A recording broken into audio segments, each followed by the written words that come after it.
folks. This is X from TPOT Media. Open your mind and wake your black ass up. You know what time it is. Hit that damn like button as you make your way in the door. Grab a seat, settle in, get ready. It's the Grown Man Hour with your host, my man, Bernard Riley.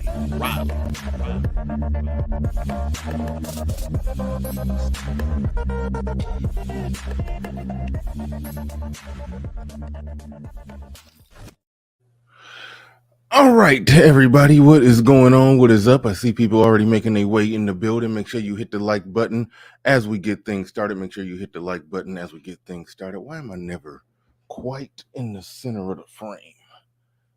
All right, there we go. That's a little bit better, but we will be joined today by Hood Servative. Actually, he's already down in the back. We're about to get this thing started. Got a definitely interesting topic for y'all. Something that's been brewing. So we're gonna bring up Hood Servative. We're gonna bring up Hood Servatives, and we're going to definitely get into this. What's going on? What's up? Welcome back. Hey man, welcome back. Thanks for having me.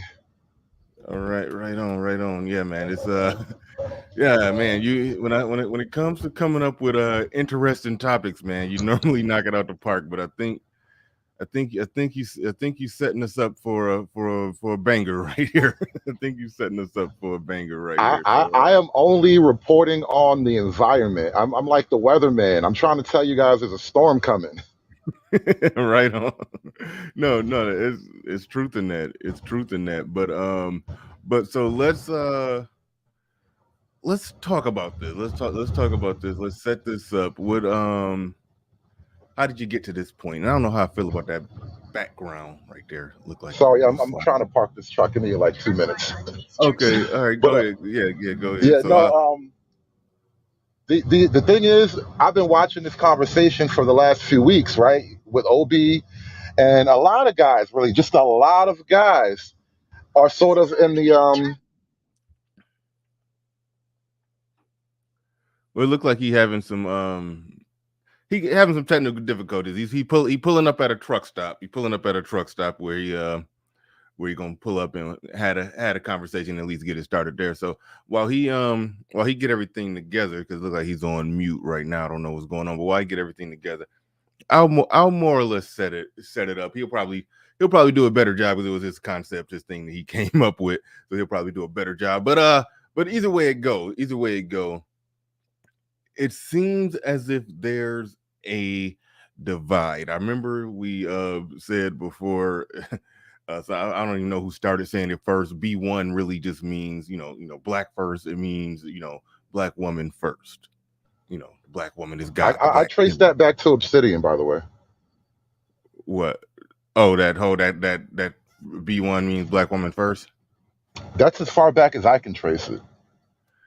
Okay, yeah. I don't know who started it. But that was a thing. That was a response to some aspects of that. Now, from my perspective, and you can let me know if you're seeing it different, the whole concept of the thing, whether we calling it red pill or just men speaking their mind, whatever we're going to call it, whatever it is, it's growing. Okay. It's growing. The concepts, the ideas, the perspectives, the whole thought process, everything is growing. Okay. It's growing, and it's leaking over into other conversations. And I think what's happening is some of the truth that we're saying, that we're more or less laying out about the situation, about the predicament with us and our women. I use the term our women. I mean, I know some people like to break down the semantics on that, or why they're not our women. And some people, you just say it casually in conversation, and they pull out the pitchforks on you. But either way it go, the conversation between, or all the social dynamics between us and our women, we're breaking it down from a different perspective, and those thoughts, perspectives, ideas, and concepts are leaking out into other sectors. they're leaking out into other sectors. And you mentioned you mentioned Alan Obi. Shout out to him. You know, I do I respect the majority of what he's doing, and that's, you know, that's how it is with mostly everybody. You know, you're not going to agree on everything, but you can. I tend to be able to see the good in what somebody is doing. So I could definitely plug out the good in what he's doing there. I recently had a conversation with Mr. Let Go. Shout out to him. Appreciate that brother coming through. Very successful channel. And one thing that came up in the conversation is he was talking about it more or less from the perspective, and hopefully I paraphrase him as close to right, but he was talking about it more or less from a perspective where he was talking about you know, black men basically, you know, falling on the sword for the community, so to speak. You know, the majority of our women are single mothers. He said at the beginning of the show, I probably will make a separate video of that, where, you know, if a high percentage of them are single mothers, we can't X out that many people in our community out of the market. And I told him that, well, if they're, are they acting in a community minded way? If they, you know, because he had admitted, you know, yeah, they get knocked up by, you know, Pookie and Ray Ray or whatever. Okay, is that a community minded move to go recklessly get knocked up by somebody who you have no intentions on committing to, who's the most sketchy, non-committal guy in the community? Is that a community minded move? But he want black men to be community minded and clean up the mess. And then later on in the conversation, it got into, well, you know, the government incentives and all of that could be, you know, more or less a better deal. And I mean, Game Changer, we got it. That's a non-community act. You know, that's a treasonous act. So it's like, you know, so if you talk about how, you know, women are going to take the better deals and they're going to do this. Okay, do community-minded women look at things in terms of just taking the better deal or thinking for self and thinking about what, if it makes them feel good, do it. So you got to, you know, do what you got to do to make sure that you're the best option, like that. Yeah, that is some red pill game talk. That is some red pill game talk. But if you front load the conversation with community, I don't think then you end up in they can end up in a contradiction where they're, and on one hand admitting that the women are operating in the most non-community minded way, but emboldening men to be community minded with non-community minded women. That's what you end up with. That's where the stepdaddy bailout plan comes from, and the whole works with that. But with men speaking their mind and speaking on these topics, is getting to the point to where the narrative that these women, whether they in one hand say that they're victims to circumstances, or whether they're in the other hand saying that, hey, they're women are going to take the best deal, they're going to do what makes them feel good, and blah blah blah blah blah. Regardless of what angle they take on it, the fact of the matter is, the red pill has exposed that you're talking about women who are conducting themselves in a way to where black men shouldn't feel, you know, emboldened and committed to it in a community minded kind of way, because they're demonstrating themselves to be non-community minded women, which means that the black man is going to dive on that grenade. She's going to see a better deal or something that makes her feel good, and she's going to do it, and then she's gone, and then she's out. So it turns into that kind of situation. It turns into that kind of situations. And seeing as the red pill is affecting every area of these conversations, no matter what sector you go to, you're hearing red pill concepts.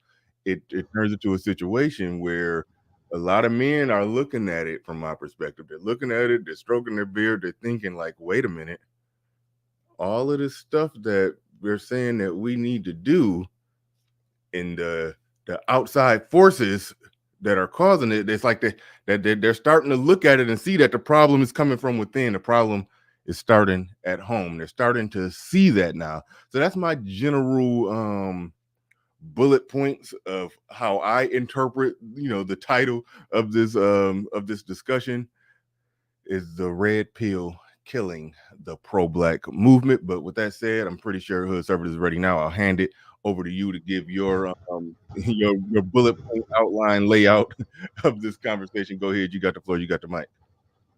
You know what made me proud the other day? when Obi was on the panel, and even when Mr. Let Go came up. It's, I think he played this game a little bit too, but he essentially said we have to love black women because of white supremacy, and the chat erupted. That is a weak position. And if your only selling point for black love is fight the white man, you're gonna lose, bro. And I'm watching it happen in real time. And I appreciate that, because now it throws the ball on that side, on those guys. You got to come up with something better than fight the white man. I need more reasons to stick around than the white man gonna get us, because it's fear. You really trying to you want me to love black women out of fear? Like, my attachment to black women should be motivated by fear, not by desire, not by loyalty, but by fear. Like, bro, this whole thing is falling apart, and it's because the red pill has presented a counter narrative. It has presented an alternative vision. Yeah, that's how I'm seeing it. What do you think about the concept? And like I said, shout out to Alan, Obi, and Mr. Let Go. I want to talk more about the concepts and less about them, even though we'll probably be referencing some of the things that happened, some of the things that was said on my show. But this isn't all about them, because I'm seeing this everywhere. Just the concept of a lot of the concepts that a lot of the men with channels like ours, and the concepts are leaking over into every other discussion.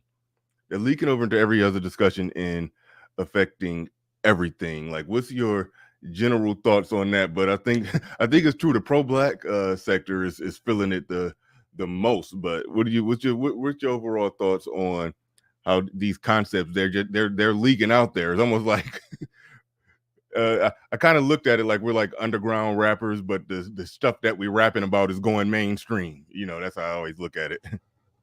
Something like that. Yeah, the underground. We are sort of the underground in that sense of the word. Yeah, so it does apply, and I think it's a tidal wave coming. Like, you can't stop what's coming. You can't stop the bum rush. There are too many disgruntled men. And the thing about the whole race narrative, I didn't get a chance to bring this up, and I wish I had, with like Obi or even Mr. Let Go or whoever. Something like, even like when I talk to Amiri or whatever, like, bro, how can the race argument for black men be sustainable when white men have essentially the same criticisms of their own women?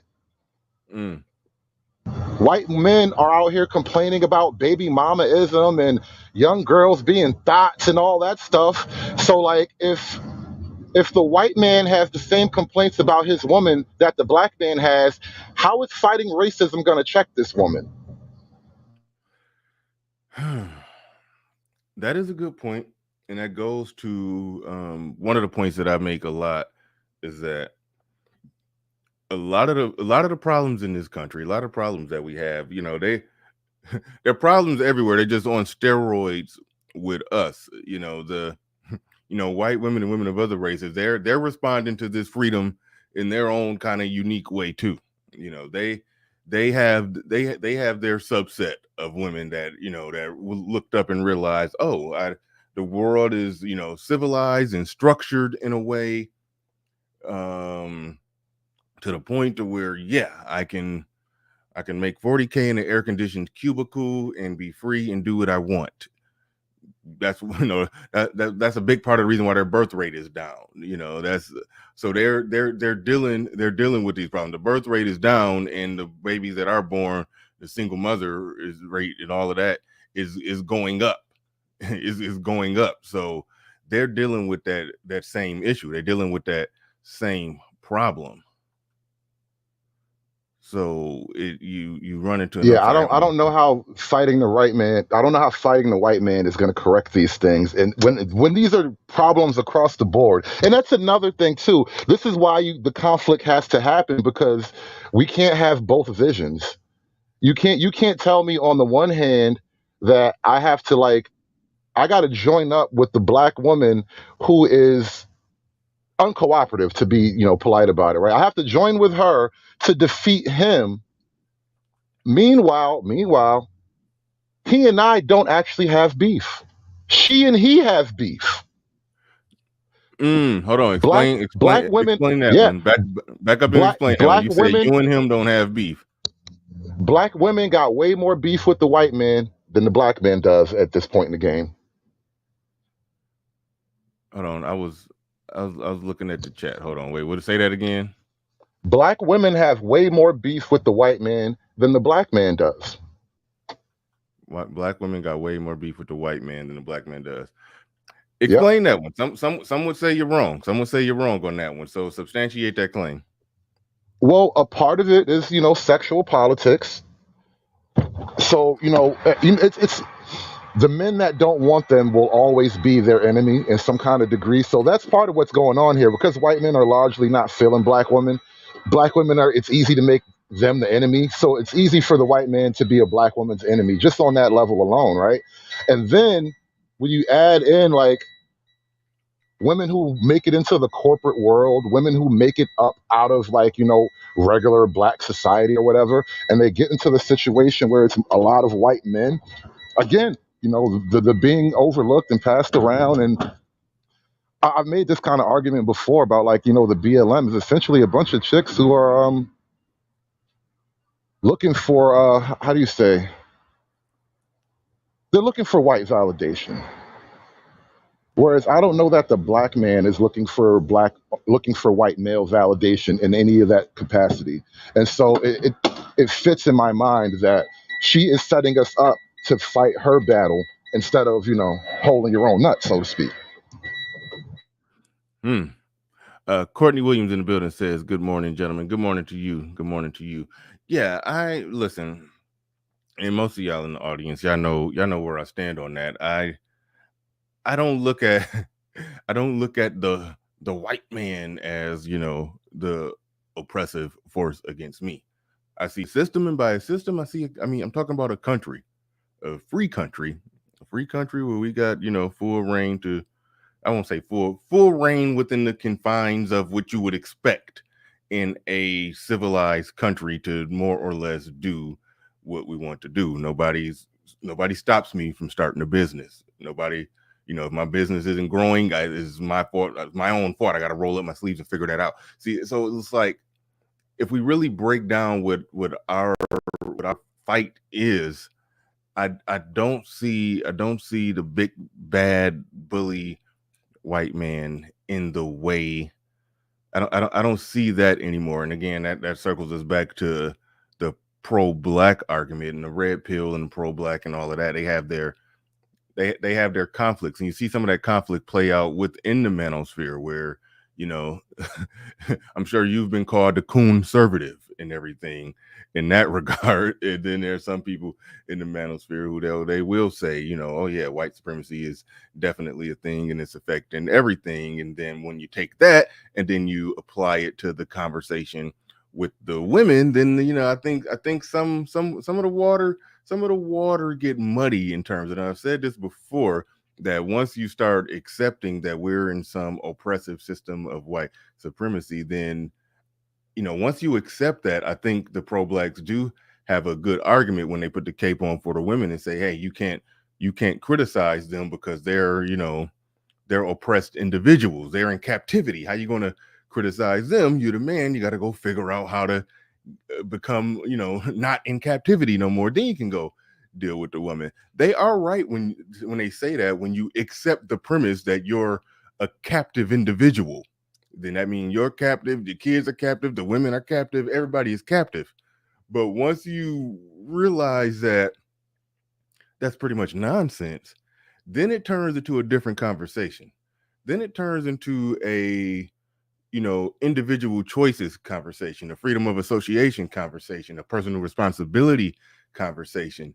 And the red pill looks that one right in the face and calls it right down the middle. And the pro-black side of it, they don't want to do that. But when we've stirred the pot of the culture and created an environment where now women are held accountable, are looked right in the face, and that mirror is held right up to them, they can't hide behind that we're captive prisoners, so you can't say anything to me about what I'm doing anymore. And I think that's the crux of why the red pill that's seeping over into every conversation is infecting, or as the title says, killing the pro-black movement. And we Yeah, got that's pretty much it. That is definitely it right there. And I don't know where the pro-black movement goes. They're going to have to redefine themselves along, because like we started out saying, pro-blackness is basically, pro-black women. In order for the pro-black movement to actually maintain any relevancy going forward, they have to offer the men something. Like when you listen to guys like Amiri who'll say, BGS was on Amiri's panel one day and they were having this conversation, and BGS flat out said, listen, you got to offer the men something. And Amiri was like, why should I offer the men anything? And that is essentially the pro-black position. Offer the men nothing. And not only are you offering the men nothing, you basically want to set the men up. Here's the proxy violence of it, right? You black women want to set black men up to gain the resources of white men, however that looks, reparations, whatever. But black men are to be the foot soldiers in this raid on the white community, so we can gain their resources and bring it back to the black woman. That is all that boils down to. You were born to serve. Kenneth Williams in the building with the $10 super chat. I do greatly appreciate that. And I think we saw Deadly Raver in the building says Hood Servative is blowing the place up. Is blowing the place up with truth bombs. Please take a little donation to the war effort against the BS. Thank you for the super chat. Appreciate that. We also got Courtney Williams again. I think with another one. He says, I just got my EIN and I'm about to get my business license now. So far, there hasn't been a white man trying to stop me. Yeah, that's where I'm at with it. That's where I'm at with it. It's about brothers rolling up our sleeves, doing what we need to do. And when we do what we need to do, what's waiting on what's waiting on us? What's waiting for us in terms of, community and the women? If it's disagreeable women who look down on you because they think you live in a white man's country, even though, our ancestors helped build this country. Our men fought in every war for this country. We're citizens of this country. We pay taxes to this country. We don't know shit about Africa. Like, this is, for better or worse, this is our shit. It just is what it is. It is what it is. So it's time to, yes, roll up our sleeves and succeed in this stuff. But that goes back to some of the problems with pro-black ideology. A lot of them will look at it to some degree like there is no success in this. There one you can't succeed, so don't try. Or even if you succeed, it's not really success because you're still under their thumb. You're still under their rule. If you become a millionaire, you're still under their rule. You're still under their thumb. So it turns You're still a nigga in the coop, right? Yeah, exactly. Is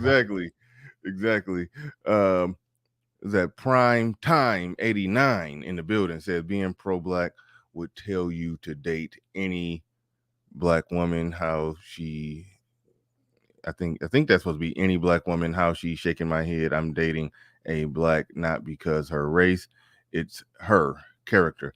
Yeah, and I'm with you on that. That's where I'm at. That's literally where I'm at. And if it came down to a situation where, if she was no longer who she is and did the things that she did and operated and carried herself the way that she carried herself, then it's time to move on. It's time to move on. So it's not that. Shout out to Corey Holcomb. What did he say? He just said, "We in it together with these raggedy bitches, or these are raggedy." Yeah, they raggedy, but these are raggedy bitches. It's like no. It don't work like that with me. Even though, even with the preference being for black women, even if the preference being for melanated women, even if that's the preference, it's still certain behaviors, credentials, and everything that needs to happen. But when black men do what they're supposed to do, but the whole movement of blackness or black love or pro-blackness is saying they're good exactly where they are. They don't need to change nothing. Y'all just need to climb Mount Everest and conquer the world, and then take them at whatever state. Dive on the grenade. That's pretty much the argument, and the red pill is moving the conversation forward to a huge resounding no. That won't work. That won't work. That won't work. But I think men right now, black men right now, are in a position of leverage, maybe more so than ever before. And it explain might that not one. look that way. Right now, I mean, look, why are there so many relationship channels popping up all over the place? Relationship conversations and stuff like that. Even more so than the pro-blackness. And at the same time, those relationship conversations are popping up when guys come around here and try to play like the race card. Black men damn near they don't want to hear that shit, right? They don't want to hear it. And then not only do they not want to hear it, but I don't know that in the history of black America has any black man ever tried to sell black love to black men and effectively got chased out the room. We are in a moment of leverage right now. We can sort of add some values, some male values to what's, a very feminine pro-blackness. You said add some male values to some very feminine pro-blackness. So are you more or less explain that one? Explain. I'm trying to get your concept there. If to be pro-black is to be black woman first, then the antidote is men. You need to put the male image and the male needs first, and I think that's the only way forward is to actually like offer something to the men. How else do you move forward? The men have been starved out of everything, and they're at the point where they realize it. So now you got to make an offer. Let's make a deal. Right on, right on. Everybody, well, one, make sure y'all go subscribe to Hood Servative if you haven't already. One thing that I keep forgetting to say, that if you think you're following me on Instagram, you're probably not. I had 2 Instagram pages. I got rid of one of them because that was the one that had the most followers, but it was all messed up. It was inactive for so long, it's basically shadow banned. I made another one that was already getting more views when I put a video on there than the one that had followers. The one without followers was getting more views. So I just got rid of the old one. And so I'm kind of starting over. So if you thought you were following me on Instagram, you're probably not. So go and it's RM. I know you got the RM will drop it. There it is, I think. Okay, there it is right there. Yes. But type in Bernard Riley Official or click on that and go follow me on Instagram. That's the Instagram page where I will be posting content. So thank y'all for that, and thank you RM. Do you see it's gonna seem like a weird question. Do you see any value in what pro-blacks bring to the table, or what their bare minimum trying to do? Do you see any value in it? Because, like, I mean, you're not SYSBM. I'm not SYSBM. We be talking about, outcomes of black boys growing up and how they, in the environments that they grow up in.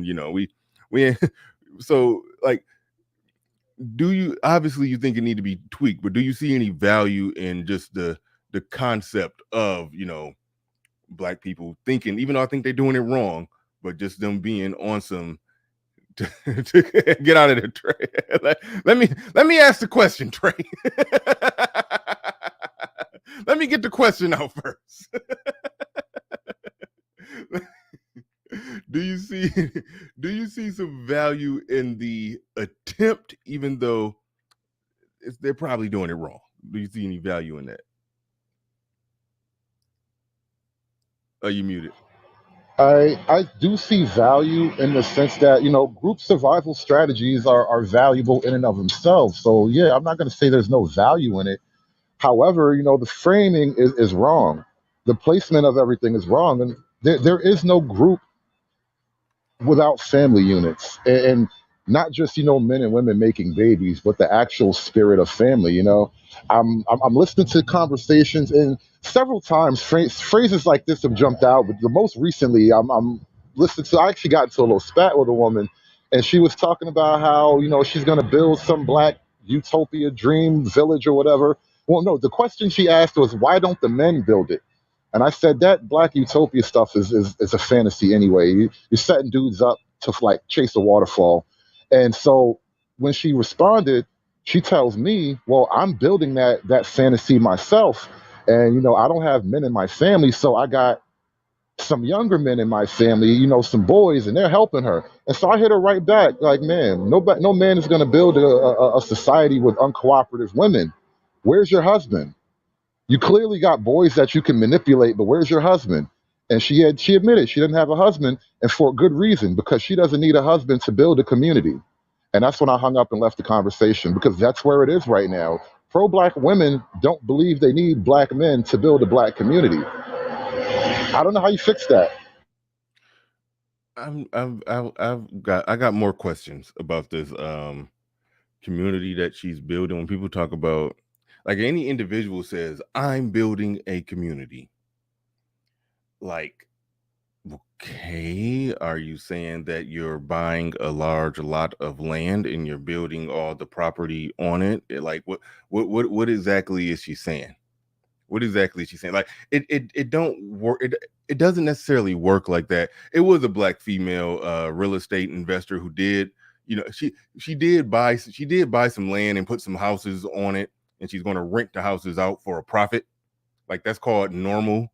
That's that's called being a real estate investor, not a community builder. But they spun it as community, Hey, but it's really question. If go she ahead. only rents to black people, would that be called redlining?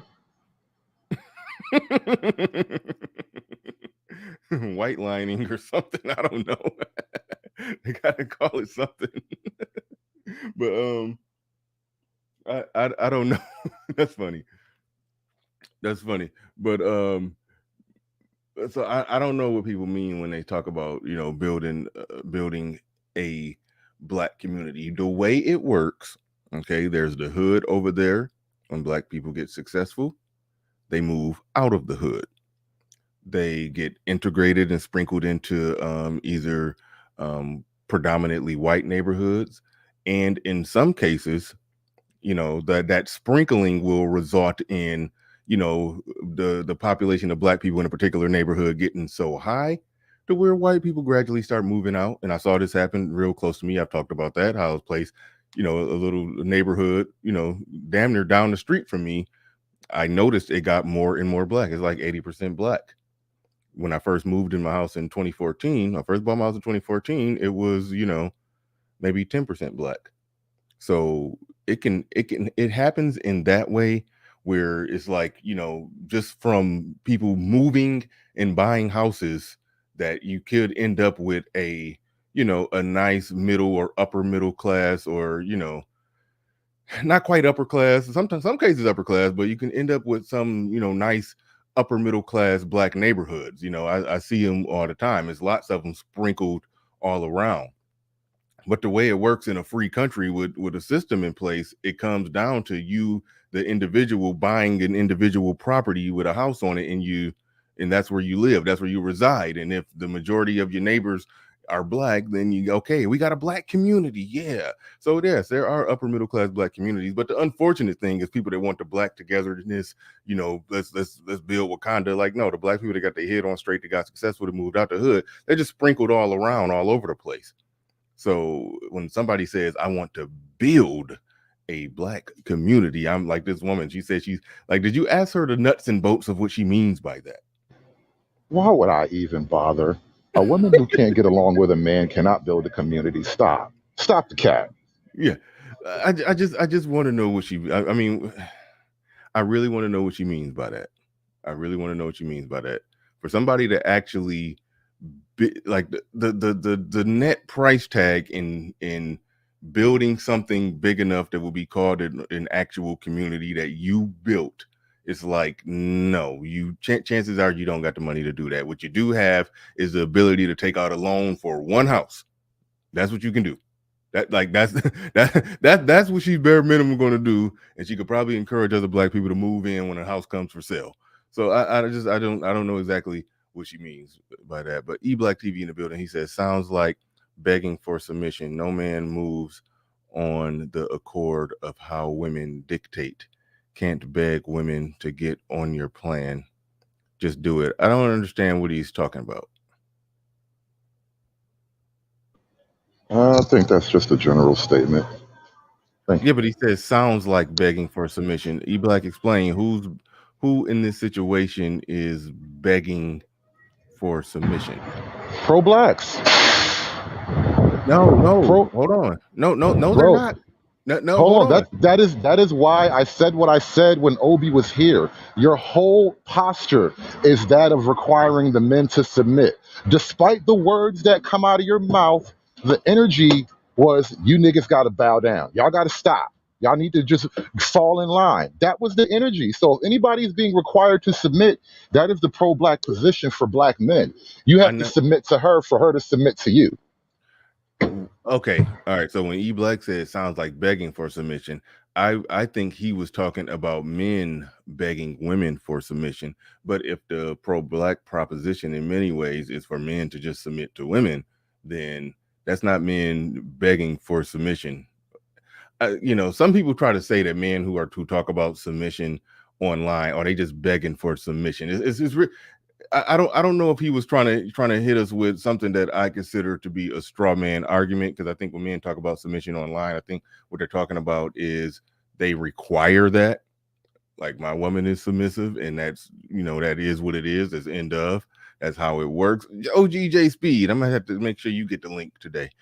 We're talking about whether or not red pill concepts are killing the pro-black movement, but I do want him to clarify what he means, because I hate when people try to spin.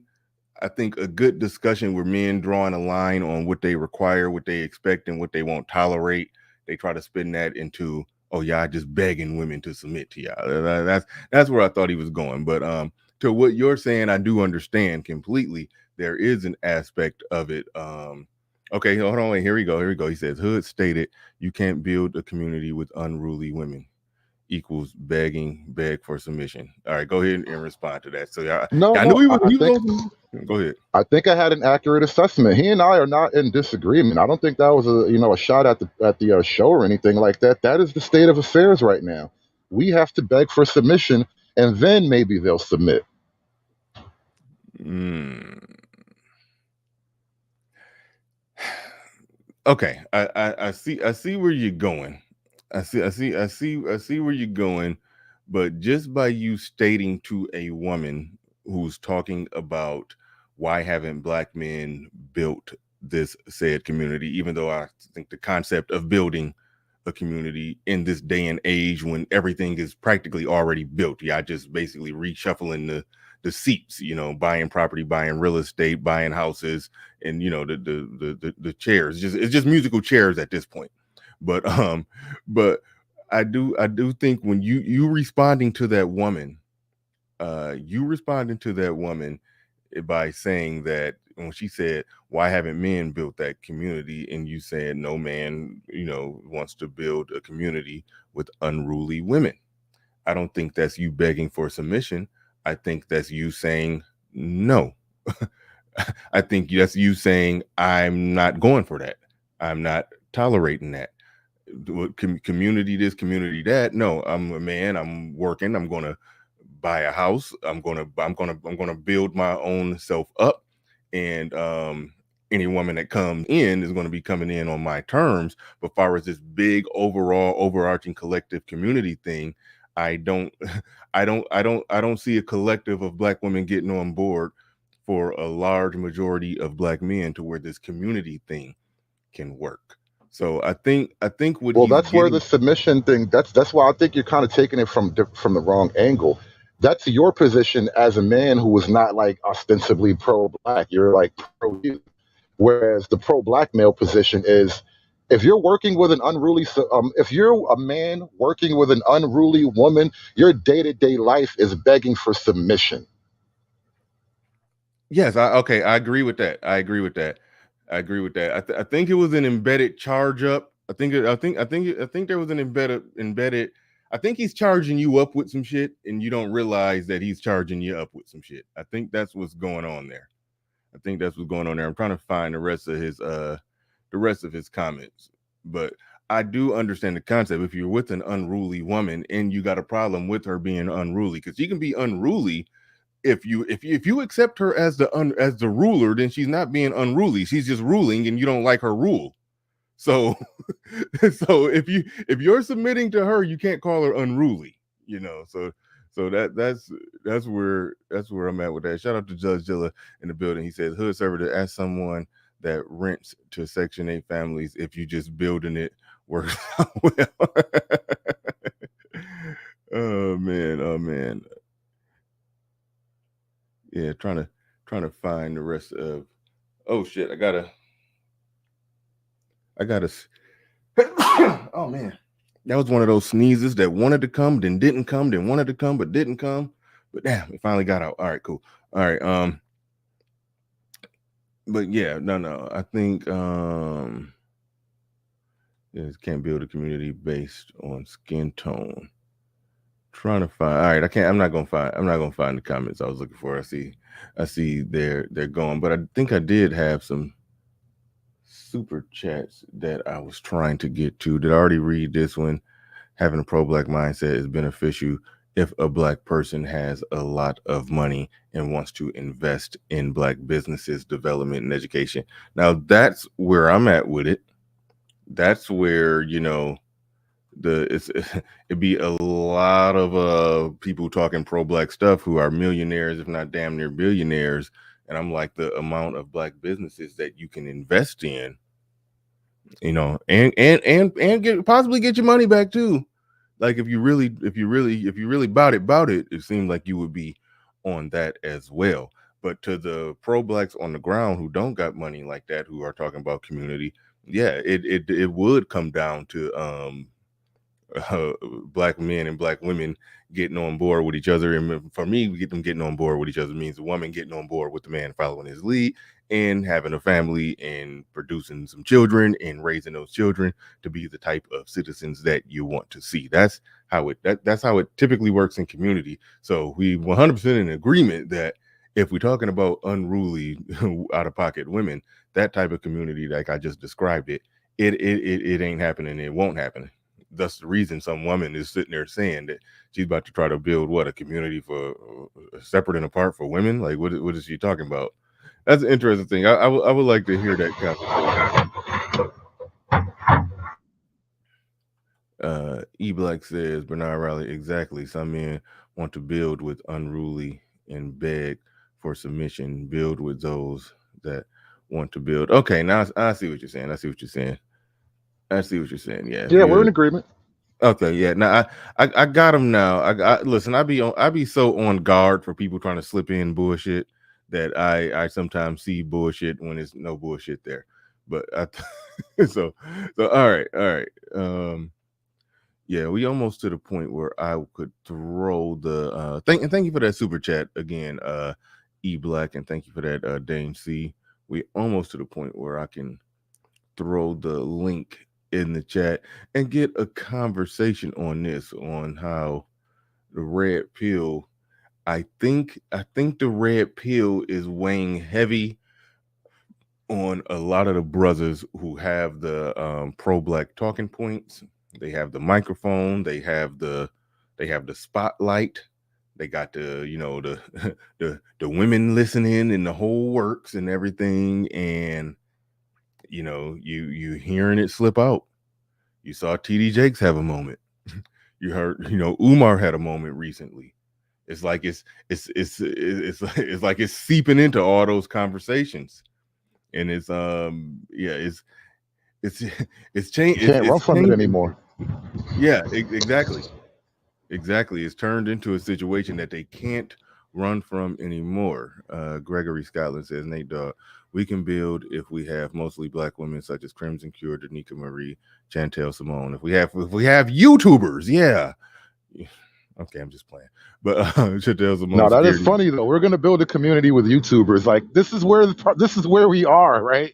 We're gonna build a community with YouTubers.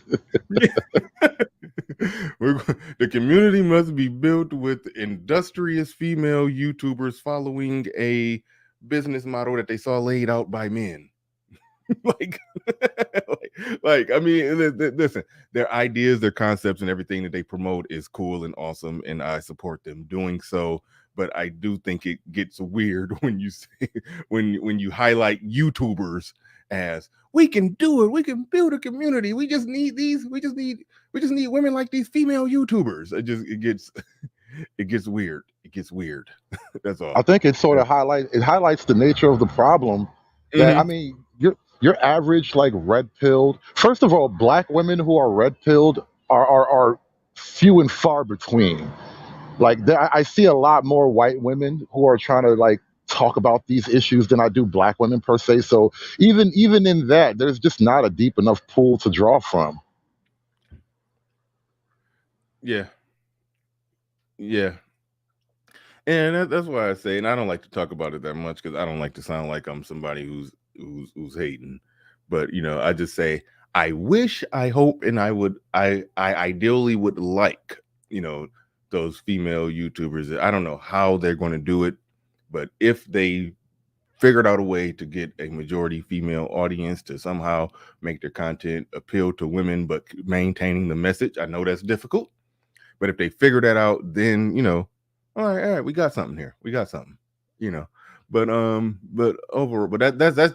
just my hopium. That's what I would like to see. That's what I would like to see. I would like to see somebody like Crimson Cure or Chantel Simone or whoever. I would like to see them with 250,000 subs with a 85% female audience. That something like that would be beautiful. It really would. It really I would. would like for women like that to say flat out women shouldn't vote. Just as a test of your loyalties. I want to know where you stand on the 19th Amendment. Like because Yeah. you know why, Bernard? You know why? Listen. Do not trust women when it comes to issues of power. Simply put. And so when it comes to putting women in positions of power and leadership, like, I mean, sooner or later, you're always going to get one woman or two who rises up to a position. Like, there are women who are exceptionally capable. They're few and far between, but you do get these women. But by and large, you got to test them thoroughly. You got to put them through the gauntlet, see where they stand on issues. Because don't just trust a pretty face and a smile. Never trust a big butt and a smile. That girl's poison. Mm-hmm. J Speed, get on up here, man. I ain't heard from you in a while. I finally recovered from the last headache you gave me, and I'm actually looking forward to hear what you got to say.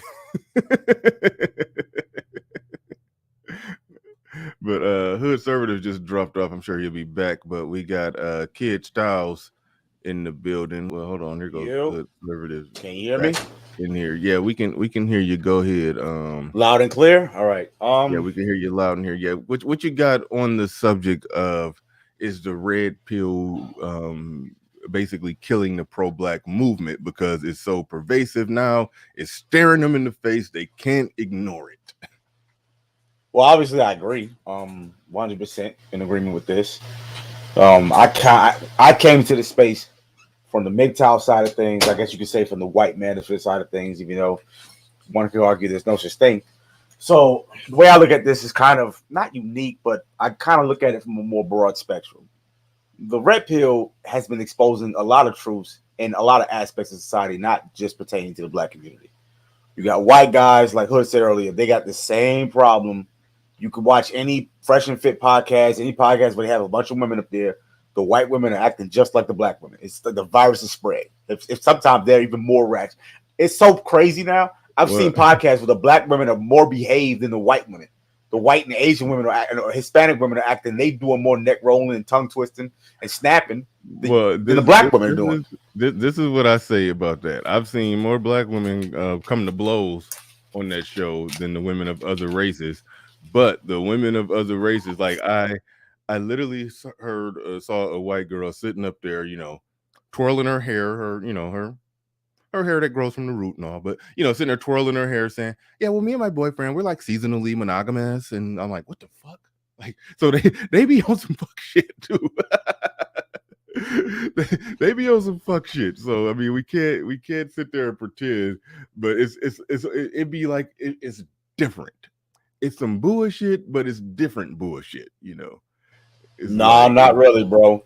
There was this one chick, she swore she was black. She was some Jewish Hispanic chick, and she thought because she could speak Spanish and she could speak Yiddish that she had to call, because she fucks niggas, she has to call blanche to just throw nigga out. She, like, the way she said it was just like, you close your eyes, that's a strag, like nigga, like what? Oh yeah. But No, that aside, like the main point I'm trying to make is, the red pill is pulling the covers off the bullshit that is the pro-black movement.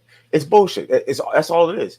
And finally, this space, whether you say this space, the Black Manosphere, MGTOW, Black, whatever you want to call it, right, has had an effect. Kevin Samuels, God rest his soul, had an effect.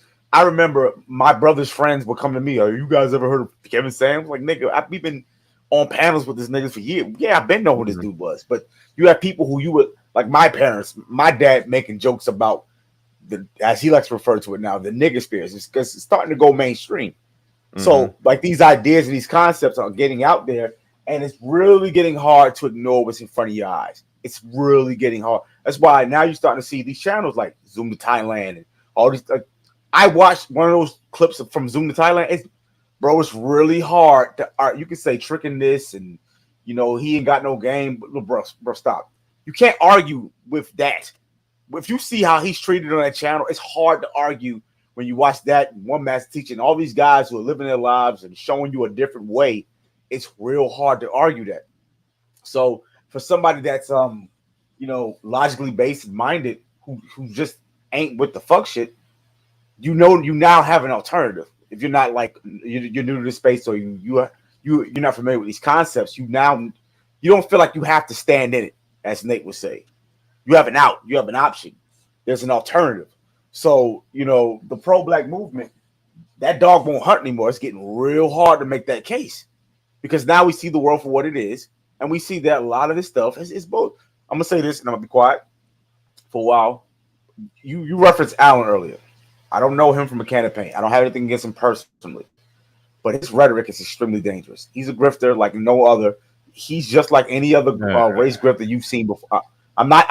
Let me explain. When you're talking about racial purity and superiority, let me. This is important. I'm not throwing shade. You can just blame it on me. Just say Kid Styles. No, can you hear me? You okay? All right.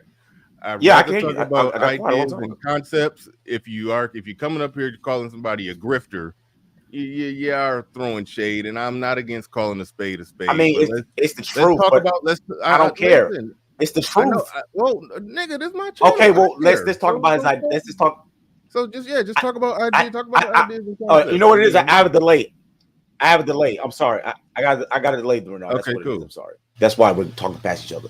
I have a delay. Yeah, so I didn't mean to cut you off. What I was going to say was, fine, I won't use the word grifter, but if we just look at the ideology, right? Forget him. The ideology itself is dangerous because if you look at what he was saying, if you really, it sounds good on paper, and he's saying a lot of good things, but when you listen to it, how is he any different than Adolf Hitler if he's talking about racial purity and black superiority and black genetics being pure? That's like any white supremacist or any Nazi that you've ever heard of. So when you hear that and you're like, okay, you got this alternative and you're coming at it from another angle, it's not even close. My bad. I didn't mean to cut you off. We were having a delay. Oh no, but that's all I want to say. No. I've you made a similar point that I've made before about let me mute you up real quick. You got some crunching or something in the background. Hold on. All right, there you go. Yeah, now I've made that point about a lot of stuff that pro-blacks say that if you just look at it just at face value or flip it around, if a white person said it, yeah, they the stuff that we can say is like we literally could sit there and say that our genetics are superior. We are the superior race, and we need to keep our bloodline pure. We need to keep our bloodline pure to the African roots. Like we can say that. We can say that. They can't. They would get canceled. They would get fired. They would lose their job. They would lose endorsements. They would lose everything for saying that. But that's something that we no doubt, hands down, can say. Judge Zilla in the building says feminism killed the pro-black movement. Red pill, just read the eulogy. Wow. I don't know how feminism. I think feminism is a big part of it. Tell you the truth, I don't know how they killed. I mean, if feminism killed it, it was dead on arrival because it was. I think a lot of concept of feminism is just baked right into the cake of it, baked right into the cake of it. But into hold on, where was that? Where's the very pleasant? I'm trying to respond to something RM said about white women. What is that? White women wear weaves in the same number as black women. All right, you said number. I would like to see some data, facts, and stats on that. I do know that I do. Let me just make this point. I do know that, like, when they go clubbing, they will like take something that looked like their actual hair and clip it in and make their stuff a little longer. So, you know, when they dancing and gigging and come home and clip the shit out, I think that is orders of magnitude different from taking something, your natural hair texture, putting it in some cornrows and either, or however they do it, glue it, tack it. So, you know, they've got a damn stapler and all that, and putting that over their regular hair and wearing it for 3 months is like this until it smell like corn chips. I mean, it's a whole nother monster. I would actually support, like, black women grew out, you know, their natural hair and then find some little natural hair clip-ins to just add a little, you know, something to it. You know, I would support that 100%. But it's no way, Did you shape, or just form. invent Afro weave? It exists. It exists. It just they don't buy it, but it exists. It exists. Charles Merchant in the building. He says red pill. Well, no, I'll be right back. I gotta drop down real quick. I'll be right back. All right, cool. Peace. He said red pill exposed the fact that the pro-black movement is bankrolled by the L. Gibbets, giving power to feminists. Oh, we definitely did that. Red pill definitely did that. With the Black Lives Matter. And Shelton Henderson in the building says, good stuff. Keep up the great conversation. Absolutely. Thank you very much. Do appreciate the super chat, and do appreciate you again, Charles Merchant, and everybody else. You know, appreciate everybody supporting the stream. But go ahead, GC. You got the floor. You got the mic. GC. Yeah. Uh-oh. GC coming right out the gate with a screen share. Yeah, exactly. All right. So, Bernard, this is what happened. Now, what I'm showing you right now is the Black community of old, older than J Speed, even, if that's at all possible. And yeah, this is what we come from. And what happened to this community was it was completely destroyed. Now, some people would say it was crack. Some people would say it was, white supremacy or something, but I have my own theories that I'll share later. But this community right here was completely destroyed. Now what's going on is a battle to recreate the Black community. And the feminist, somebody said, where is it? It's gone. The feminist wants to recreate the Black community. Not like this, however. They don't want to recreate this, which was had. They want to create something else. And that is what the pro-Blacks are doing. See, pro-Blacks is really just an attempt to recreate a Black community, but the feminists inside of it want to create it in a different way. They want to recreate it in their own image, which is very disruptive.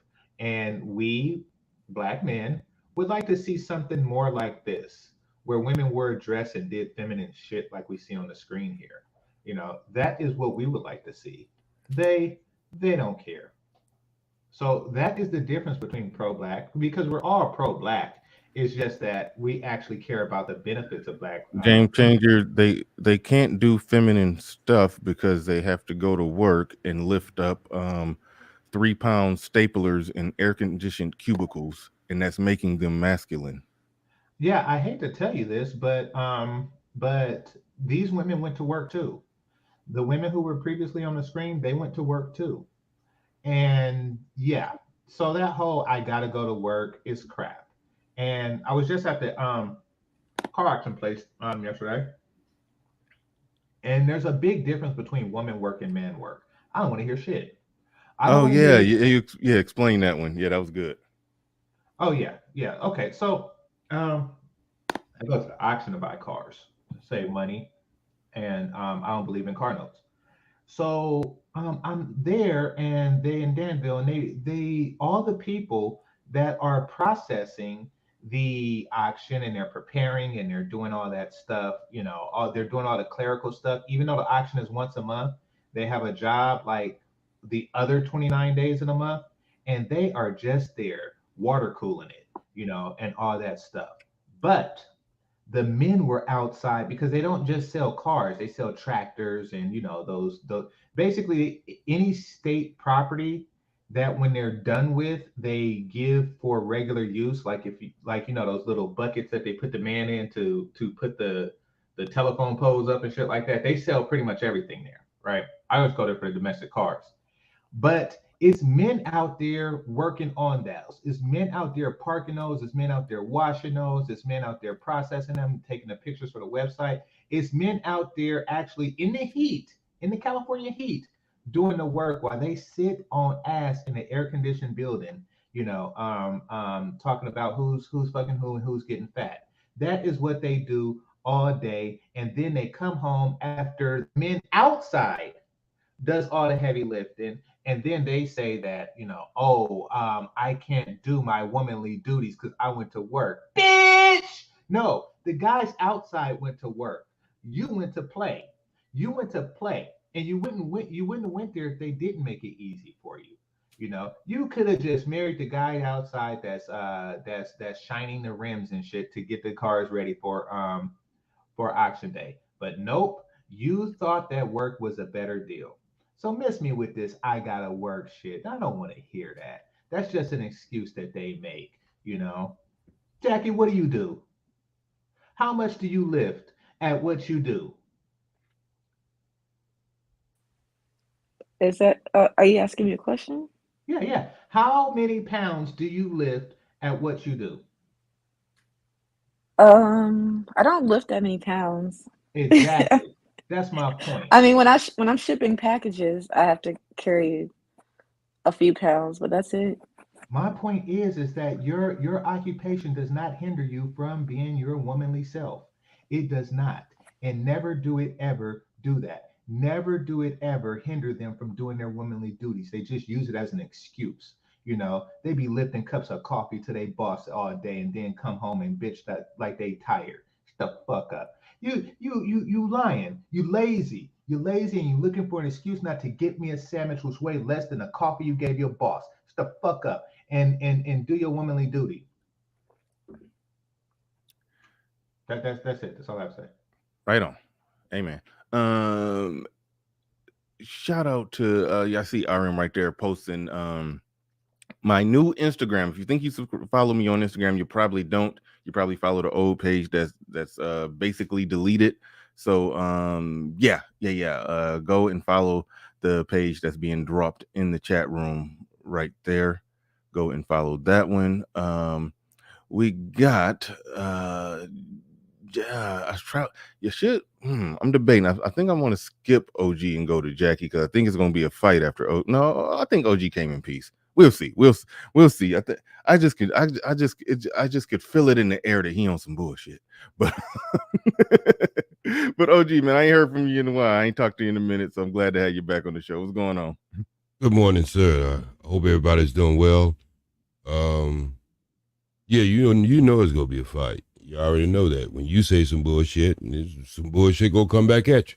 You ain't gonna throw no stones, and I ain't gonna throw nothing at it. What the hell fuck you think? You think we hiding under rocks? But anyway, OG, has bullshit been uttered so far though? a lot of it, and it's runny too, at its best. Look, I hear all this red pill, blue pill, and all this stuff, man, and it's ironic that y'all brothers don't know. Some of you brothers don't, not you, conservative, because you dig around, and I can at least give you that. But a lot of you people don't just know enough history to know that everything that y'all saying is always, wait a minute, when you start off with a king and a queen, all right, even y'all guys want to tear that down. Didn't you hear the word king and queen? that means the king have always ruled, and that's been one of the bases of the real black community. Sometimes I really don't even know what pro-black sector y'all talking about. You talking about this new wave pro-black or the orthodox pro-blacks? And believe it or not, y'all not really making noise among yourself, but the real pro-blacks, other than like me, I'm the dumbest one to come over here and even fuck with y'all like this. They don't even have time to fuck with y'all. They really don't. They don't have time to fuck with y'all because y'all anti-everything. So why would somebody want to fuck with y'all? Y'all anti-everything. So they don't even come out. We're pro-patriarchy. But what's the orthodox pro-black? I'm curious. Orthodox is the original. That's in anything, James Changer. So, I mean, come on. You know what orthodox mean. I don't have to tell you that. I'm sorry to tell you this, OG, but because here's the thing: the original pro-blacks were patriarchs.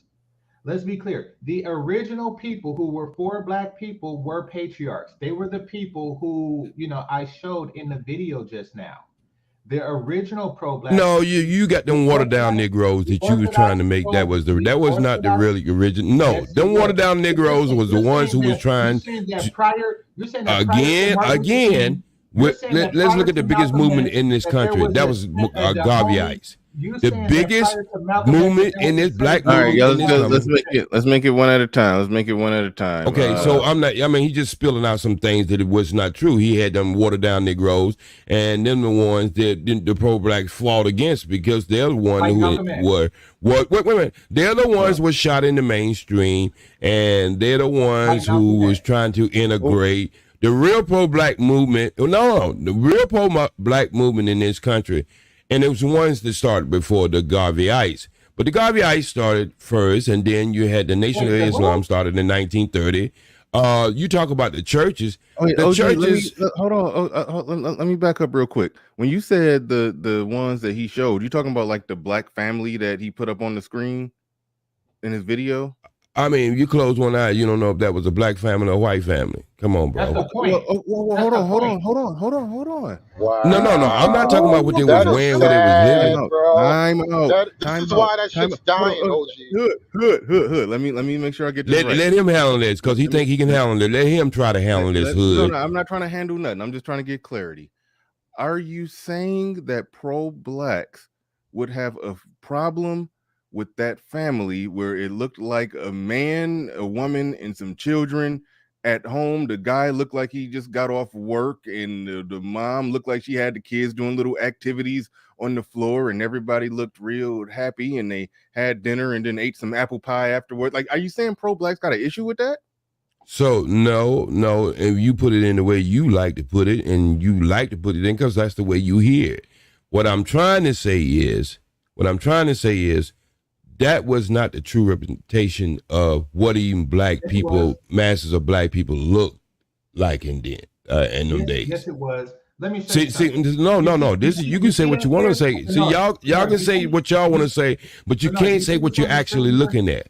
Okay, you can't. No. And what I'm saying is the biggest movement in this country was the Garveyites. Nobody can say that's not actual fact. Since y'all like math. You see the screen here, right? So that I don't need to see that screen. I live that screen, so I don't need to see that screen. And I'm showing everybody else but you. You want to know what? No, you already don't show it before. So why you regurgitating something you already don't show? Let's just have a conversation about it now. We don't need to see it again. No. Everybody's seen it. All right, hold on. All right, go ahead and give one of your cronies some space, Bernard. Go ahead and give your cronies some space. I'm putting a thumb on the scale. So go ahead, game changer. Okay. You want to know what you see here? You want to know what those little kids are? You want to know what they are? They're fucking boomers. That's what they are. They're little kids who are enjoying the fruits and benefits of the old community right before they grow up and fuck it up. That is what they're doing. And then they fuck it up for generations to come. They are boomers. So now who's responsible for this unwarranted attack on my person? Exactly. Those little brats there, they're boomers. They enjoyed the best of the black community and they distributed the worst of it. Okay, that Game is changer. That's mathematics, son. You can argue with me, but you can't argue with figures. 2 half nothings is a whole nothing. And I know what I'm talking about because... That's what I feel about you this morning. Yeah, you do look like one of them picture OG. This could be you. That right there is OG and crew. That is what's going on right now. You see, they are looking. What kind of kids like that come from a happy, healthy household and then they call their parents Uncle Toms and try to do better and fuck it up worse? That is what they are doing. Don't change the argument, bro. Don't change the argument. No, that you know exactly what I'm saying. Everybody else can see what I'm saying. All right, GC, real quick. A healthy family because it's not. Yeah, you can preach this all you want to. Your face turn blue, brother. Your eyes turn blue too. But you ain't gonna be able to understand what I just said. The biggest movement in this country, was the Garvey Ice, and then the Nation of Islam came along after that.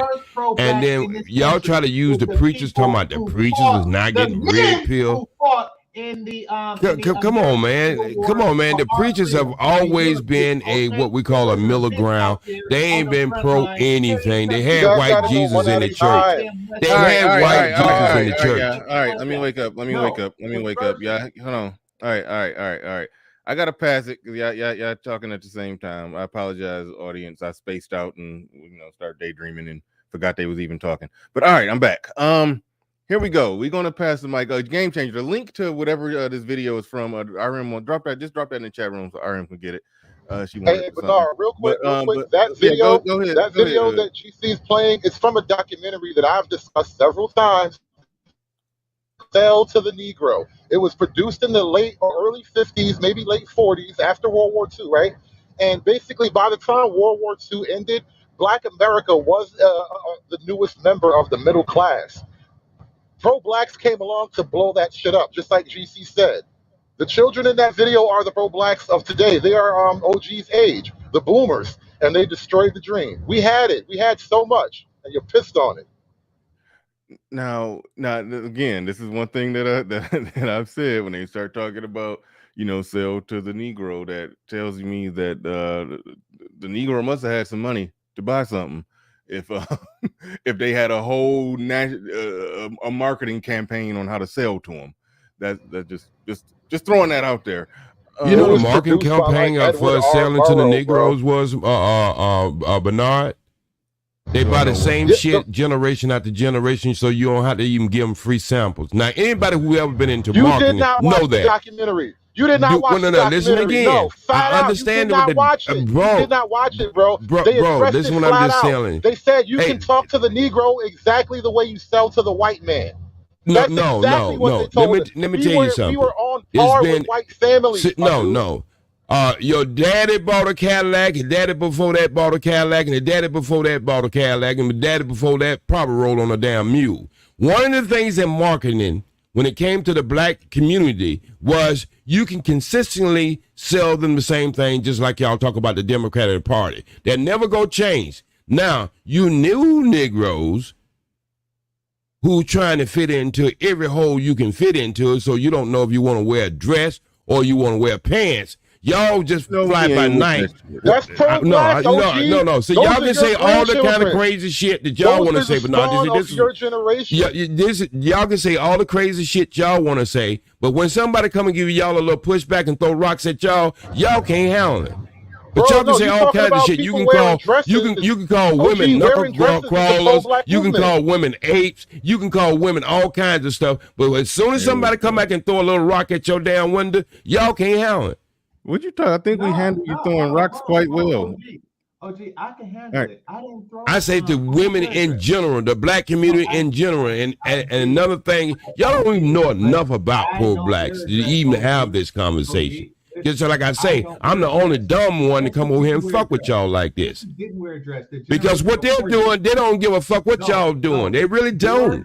They really don't. They are doers, not people who get on the internet every day and talk about what things are not versus what they're trying to make things to be.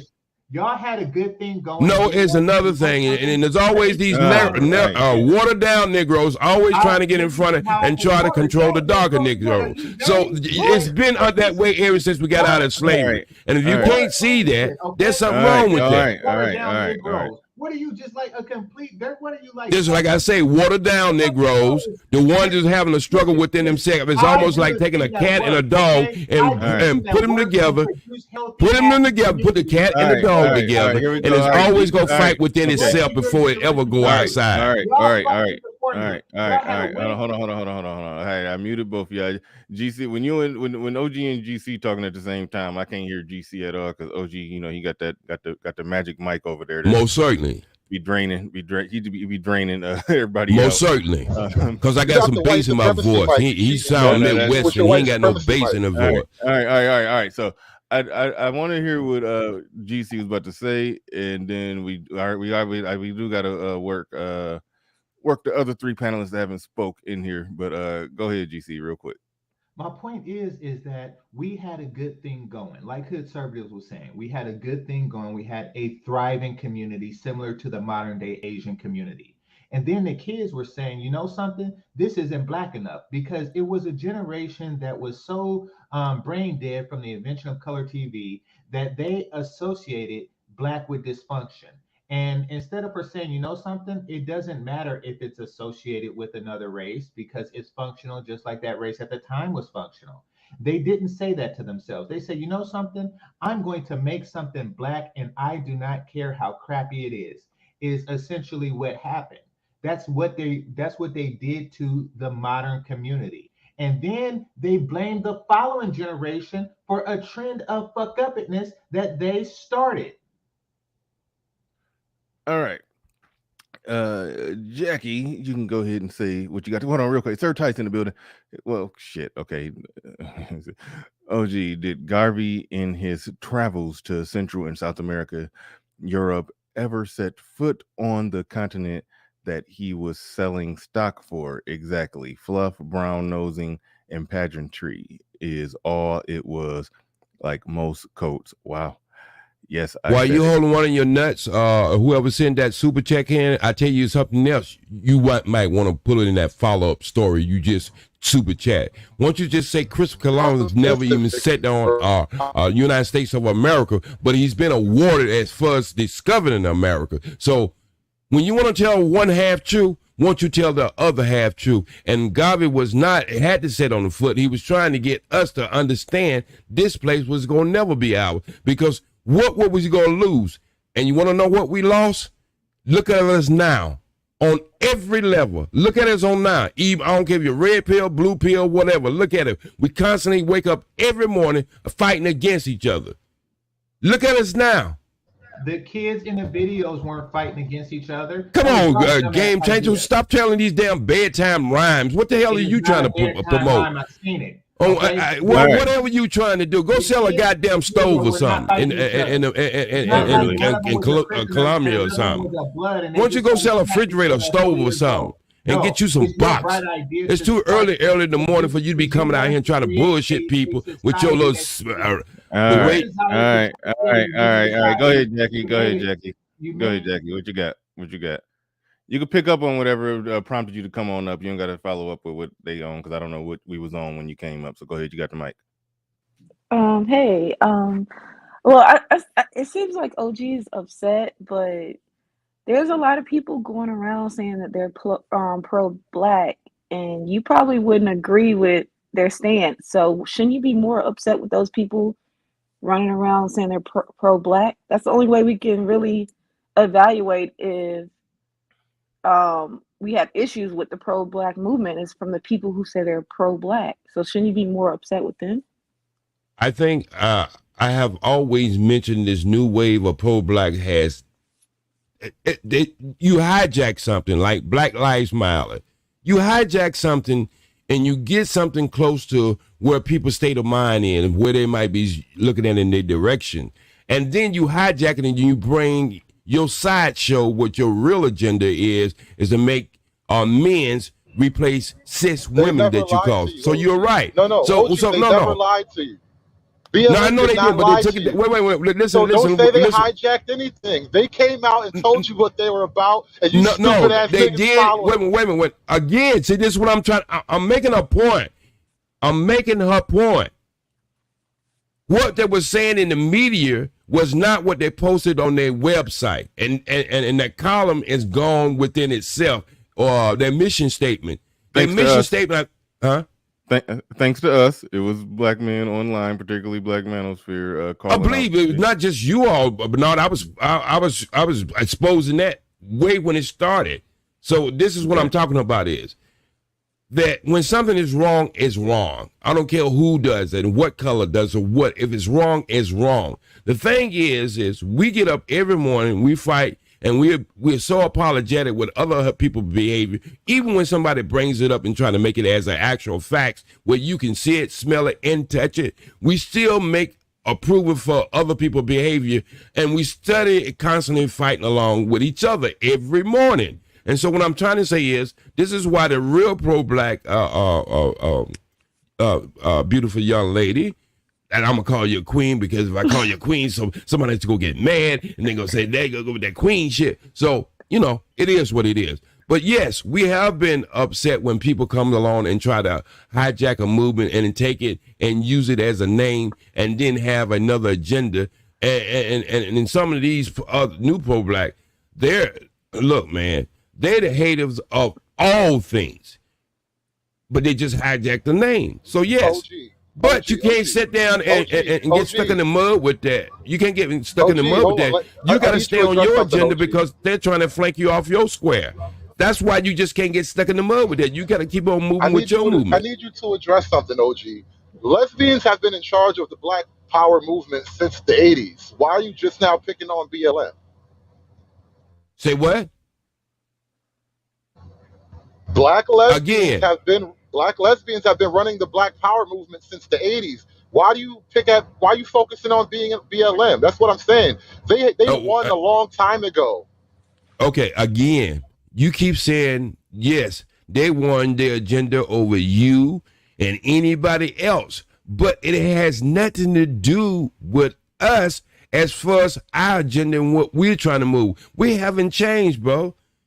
I'm saying, you know, did you ever say one game changer get one of them little videos? Well, let me finish. The movement changed. Conservative. The movement changed, OG. You're denying it. No. You're fighting reality. No. I'm gonna tell you why the movement would never. I'm gonna tell you why the movement would never change. This is why it would never change, even though that you might think it's changing. You can never be outside yourself. Every cell in your body say you're pro-black. You can never be outside of yourself. See, this is the trick y'all play along yourself. This is the trick y'all play on yourself. You can never be but who you are. You can put on a wig, you can put a lipstick on pig, you can do all that other stuff you're trying to do. You can talk well.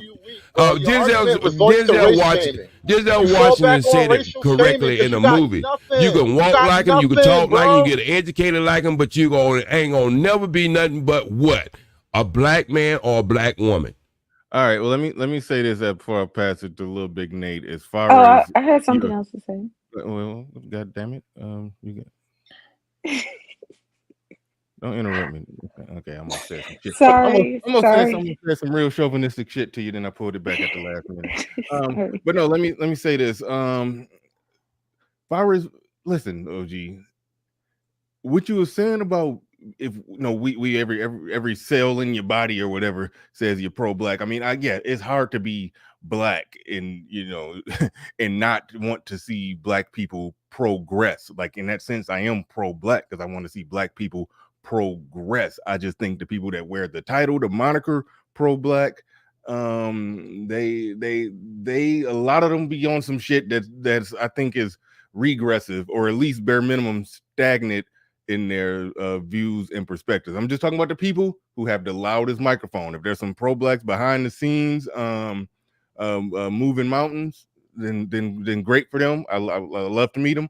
But as far as the people who get on their megaphones and got something to say, I don't see a whole lot. I don't see a whole lot from them that really matters or moves any needles in any conversations. But all right, go ahead, Little Big Nate, you got it. Just before you go over the Little Big Nate, no disrespect to you, Little Big Nate, Bernard. Rush starts off as a small, tiny dot, and before you know it, your whole panel it's rusted out. And so what I'm trying to say is there are movements that you will never see. They really don't want to talk to you because they don't have time to do what you are doing right now. They don't have time for no. That's why I said I don't require that they come talk to me. I don't think I'm that important to where if they're doing big things in the real world, they need to stop what they're doing to come talk to me. By all means, no, I know you. Big things. Go do those big things. I don't want to get in their way. What I'm trying to say is things. It's just like the underflow water is running right out in your feet right now, all over this planet. You don't get to see it, but it's still shaping something. So okay. That's what I'm just saying is the people, movers and shakers that I preserve my thoughts of what they do, they don't have time to be on the internet.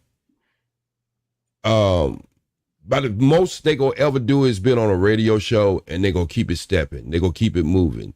So, it is what it is. All right, yeah, there's some mystery pro-blacks behind the scenes doing. That's a shot fired. I know you slipped that in, but go ahead. I know it's some shit you try to slip in, but go ahead. Go ahead. No, seriously. I do know that there are people who are doing things. There are people that got money that they investing in black businesses, and they're doing work out there. So that I support them. And Jackie, this is for you. You're looking for a husband. Yes. Well, you go it all wrong, girlie. You all right. Wait, hold on, wait. Damn it, I wanted to go a little big Nate. Jackie, you said say you had one more thing to say. Let's make it real brief. Make it real brief because I do want to get Nate and Trey in here. I can't really make it brief, so you can go to Little Big Nate. Well, can I say one thing before Little Big Nate goes? Everybody keeps just one thing. I just want to respond to OG. Go ahead, little bit Nate talk. Let's do a little bit Nate talk. We don't bust him up two times. Just right quick. And I'm just gonna mute his mic and not let him respond after you say it. All right, go ahead. No, but then let little bit Nate. We can always have that conversation. Now let little bit Nate get on there. You don't introduce him 3 times and he ain't able to say anything. And why don't you cut up that little tiny ass mic you got over there, goddamn James changer? Yeah. All right.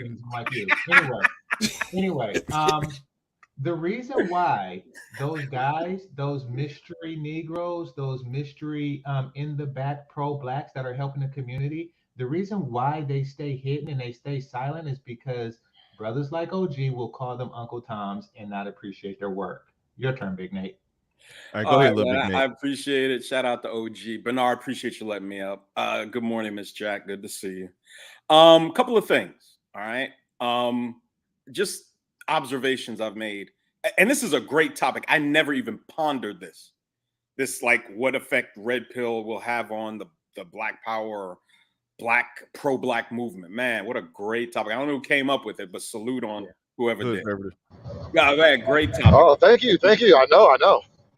Okay, so if Red Pill is having the effect it's having on the conversation in America and Black America, and it's negatively affecting the ability of the pro-black movement to promote itself, bring people into its ranks, what that tells me is that the modern day Black Power movement is gynocratic. It's completely female focused because Red Pill is, coming to terms with the reality, a lot of which has to do with the reality of women. And if the two can't coexist in our society, it kind of tells us what the pro-black movement had morphed or devolved into, which is a very female-centric, gynocratic type arm of feminism. And that's just really something to think about. If the Black Power movement is waning, and it could be a host of things that are affecting that, the improved state of Black folks in America, things of that nature, whatever. But I think the Red Pill reality is having an effect because pro-black movements and ideology had become so female focused, number one. Number two, a lot of times when people talk anything about build the community, I put this in your chat, Bernard, all that is with Black people who constantly talking about building the community, 9 times out of 10, all that is an attempt by them to take the focus off themselves, their deficiencies, them not being married, them having their children out of wedlock, them not being a fully realized productive member of society, and putting the onus on Black people. See, I can't have no family until the Black community can have a family. I can't have no businesses or have a marketable skill until the Black community gets it together. That's what all this talk really has come to be used for by the people that commonly use it. That's it. No, good stuff. Good stuff. What happened to Trey? We'll come back, Trey, when you get a chance. With all due respect, I would disagree with what you're saying. That just because them the ones you hear, it's not. See, I guess I'm gonna have to repeat myself again. The movement have learned from the past, Little Big Nate, that interference always come from the household. And when I say the household, just change it and call it a team. You start playing the game way before you start playing the other team by playing the game with the team you're already on. You can't get past it. So we learned from a long time is the best way to do something is become the example of what you're trying to do. Getting on these mics and hollering, screaming, and slobbing all in your mic, and where you have to replace it every 3 or 4 months. It has, it just really don't work, especially with a bunch of Negroes. And I could give you a better example of that. Even when you look at the Indians, how they fight within themselves about their direction. And then when you want to look at them little sad films, that's what I wanted to say first earlier. But now, when you look at them films, when they took the Indians and cut their hair and called them savages, when Geronimo couldn't be found, and then they used the Indians to track him down because they needed that skill level to be able to track him down. And as they was loading him on the train, Indian, good work, now get your ass on that train too, to the reservation. So there's so much history in this country where you have to learn from your mistakes. And as you keep.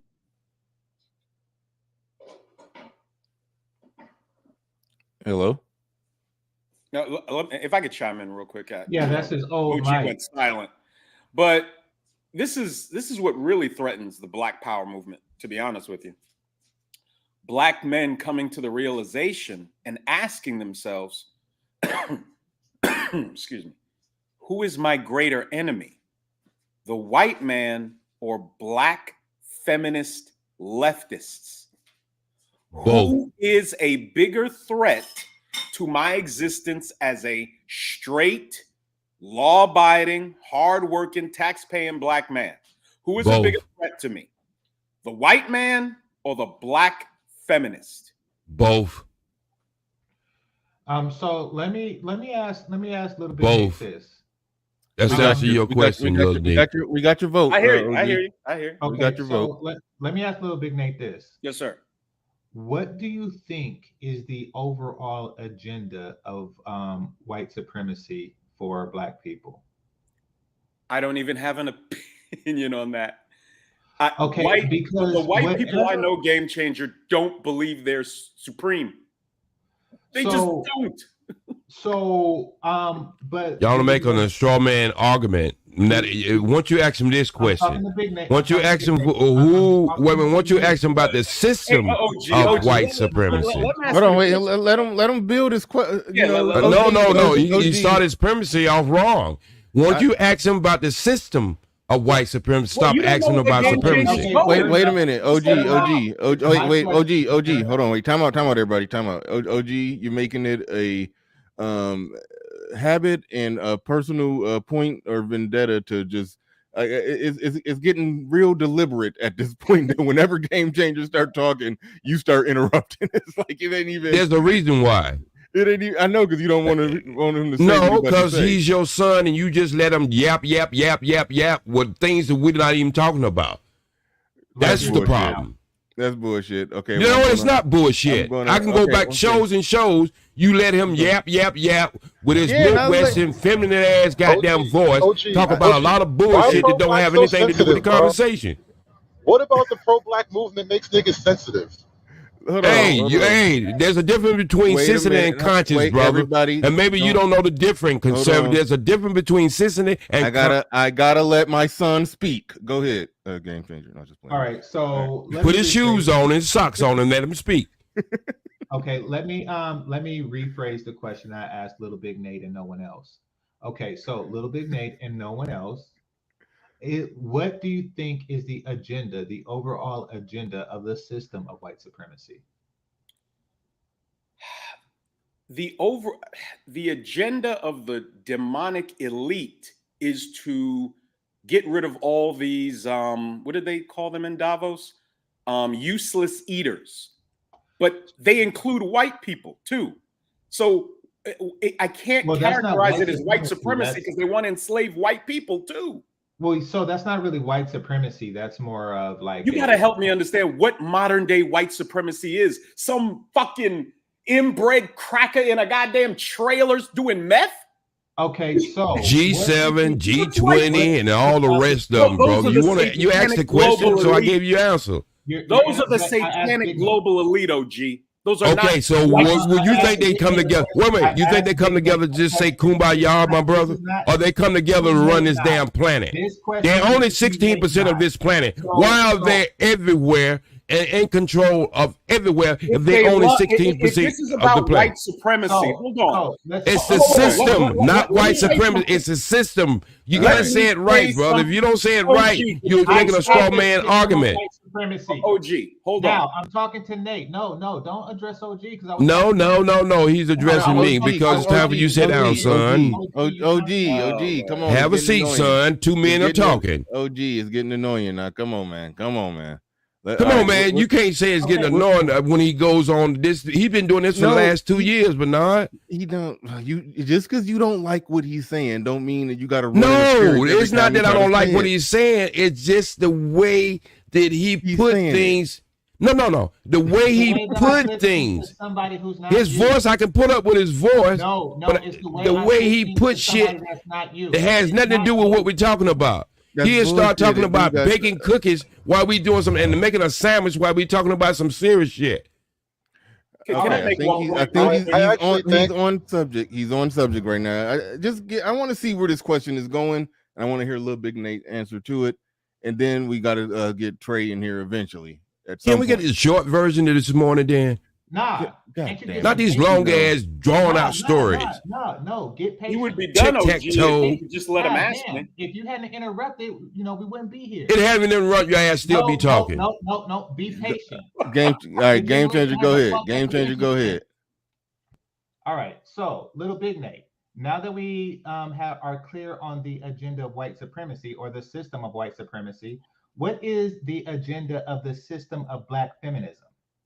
Ooh, the agenda of Black feminism is to assist white feminists in destroying the patriarchy, removing the standard of the two-parent family home because a woman can never realize her full potential as a human being and a woman within the oppression and repression of American marriage, and to serve up our children to the transformer satanic LMNOP community. That's their goals. And I have shown on my show, these are their quotes. I've read several quotes from Gloria Steinem, Linda Gordon, all the top white, pasty skunk, feminist, skin suit wearing elites. I've read their quotes. We have to destroy marriage. We have to destroy the patriarchy. A woman can never realize herself as a woman within the confines of a family. They don't want children born. They're lesbians. Of course they don't want children born. This is their goals, their stated goals. And these monsters work under the umbrella of the Democrat Party, y'all. That's what they do. Go ahead. Now- There's no difference in the Now, party, all brother. All right, Nate. all Brother right, Nate, all right. There's no difference in the With all of party. that being And another said, this is thing my final is question. their Man, agenda God is damn, our like- children. Is our children. Do y'all understand this? I've been saying it for years, but now y'all starting to see it. I've been saying what their agenda for years, and now y'all starting to see it. The end goal is our children. They want you to have children, but they want you to have children in the way they want the children to be. Y'all don't understand this, and y'all be thumping yourself on the head in the next 20 years, saying, "God damn." Put a bounty out on you, Okay, OG. final question, Nate. Yeah, make a $500 bounty. You want to get me off of here? I ain't been on here almost 3 months. Make it $500. Go by a couple weeks. I gave you a couple weeks leave of absence, and you done came back and showed the hell out as soon as I let you. You damn right. You damn right, because I had to listen to this shit bullshit without being able. I just stayed in the chat room in the clouds. I didn't say anything. I didn't type anything. I just listened to this bullshit for about like 2 months. I'm like, damn, I'm getting a headache from listening to this shit with no pushback. See, you love it when it ain't no pushback sometimes, but no. I like the pushback. I'm a little tired today. I didn't feel like actually hosting the show. I wanted it to run on autopilot. Well, cut your mic out. Let me host it. Let me host it for the next 45 minutes. Hell no. We going to Trey. Let's go. Let's go to Trey. Wait, can I get my final question? Okay. I'll fall back. That lie, dog. It's just not true. Thank you. All Final right, question. all right, go ahead, game changer, and OG don't respond. Okay, All right. thank you. So final question, with everything that you said, and apparently the conclusion is white people want black people to have children in a certain way that make both black people and white people happy. And black women, the feminists, don't want black children or families at all. Who would you say is the greater threat and danger to the existence of the black community? Oh, no doubt, the modern day feminist. White people, 99.8% of white people are not thinking about you. They're not thinking about us. They don't give a shit what we do. As long as you don't move into their communities and try to, grape their daughters and shit, they really don't care about us. They don't. They're busy living their lives. White men are trying to keep their daughters off the pole and wearing 4-inch Lear heels and trying to keep their sons from, getting hooked on meth. That's their primary concerns, not you, not holding you down, not waking up in the morning with their cup of Folgers and rubbing their hands together thinking what harm they're going to cause to black people. It's ridiculous. And this is why we don't have the money, the institutions that we're supposed to have. We got a bunch of lunatics walking around talking about building the community, when the way you build a community, individuals get married, have children, start businesses. Some survive, some fail. That's how a community gets made. Not a bunch of people sitting around waiting for the collective to move. It's fucking ridiculous. And it's why we're at the bottom. Period. No. All right, no, we're going to Trey. We're going to Trey. No. Can I ask you a question, Bernard? I want to ask you a question. Can a brother get in? Can a brother get in? I'm sorry. Go ahead, brother. Go ahead. Get it in. Do tell. Thank you for your patience. Go ahead, Trey. You got it. It's all good, man. What's good, everybody? I talked about this yesterday with BMT. Actually, me and BMT normally go heads up. We had a great conversation on his channel about this same thing. Red pill philosophy versus, the AB dub, basically. And I stated out just a basic premise to a couple black women is that, like, okay, y'all are arguing about being 50-50, having to work, take care of the kids, and do all this hard work, being a stay-at-home mom. We got to both work. I'm like, no. If that man is out there getting it, how about this?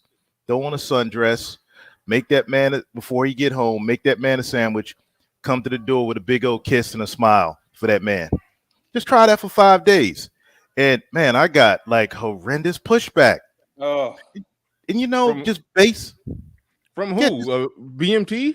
No. Two black women that were on the panel. Oh, okay. Of course. And I'm just like, because they were saying red pill this, red pill this. I'm like, no. This is just a simple red pill philosophy right here for y'all ladies.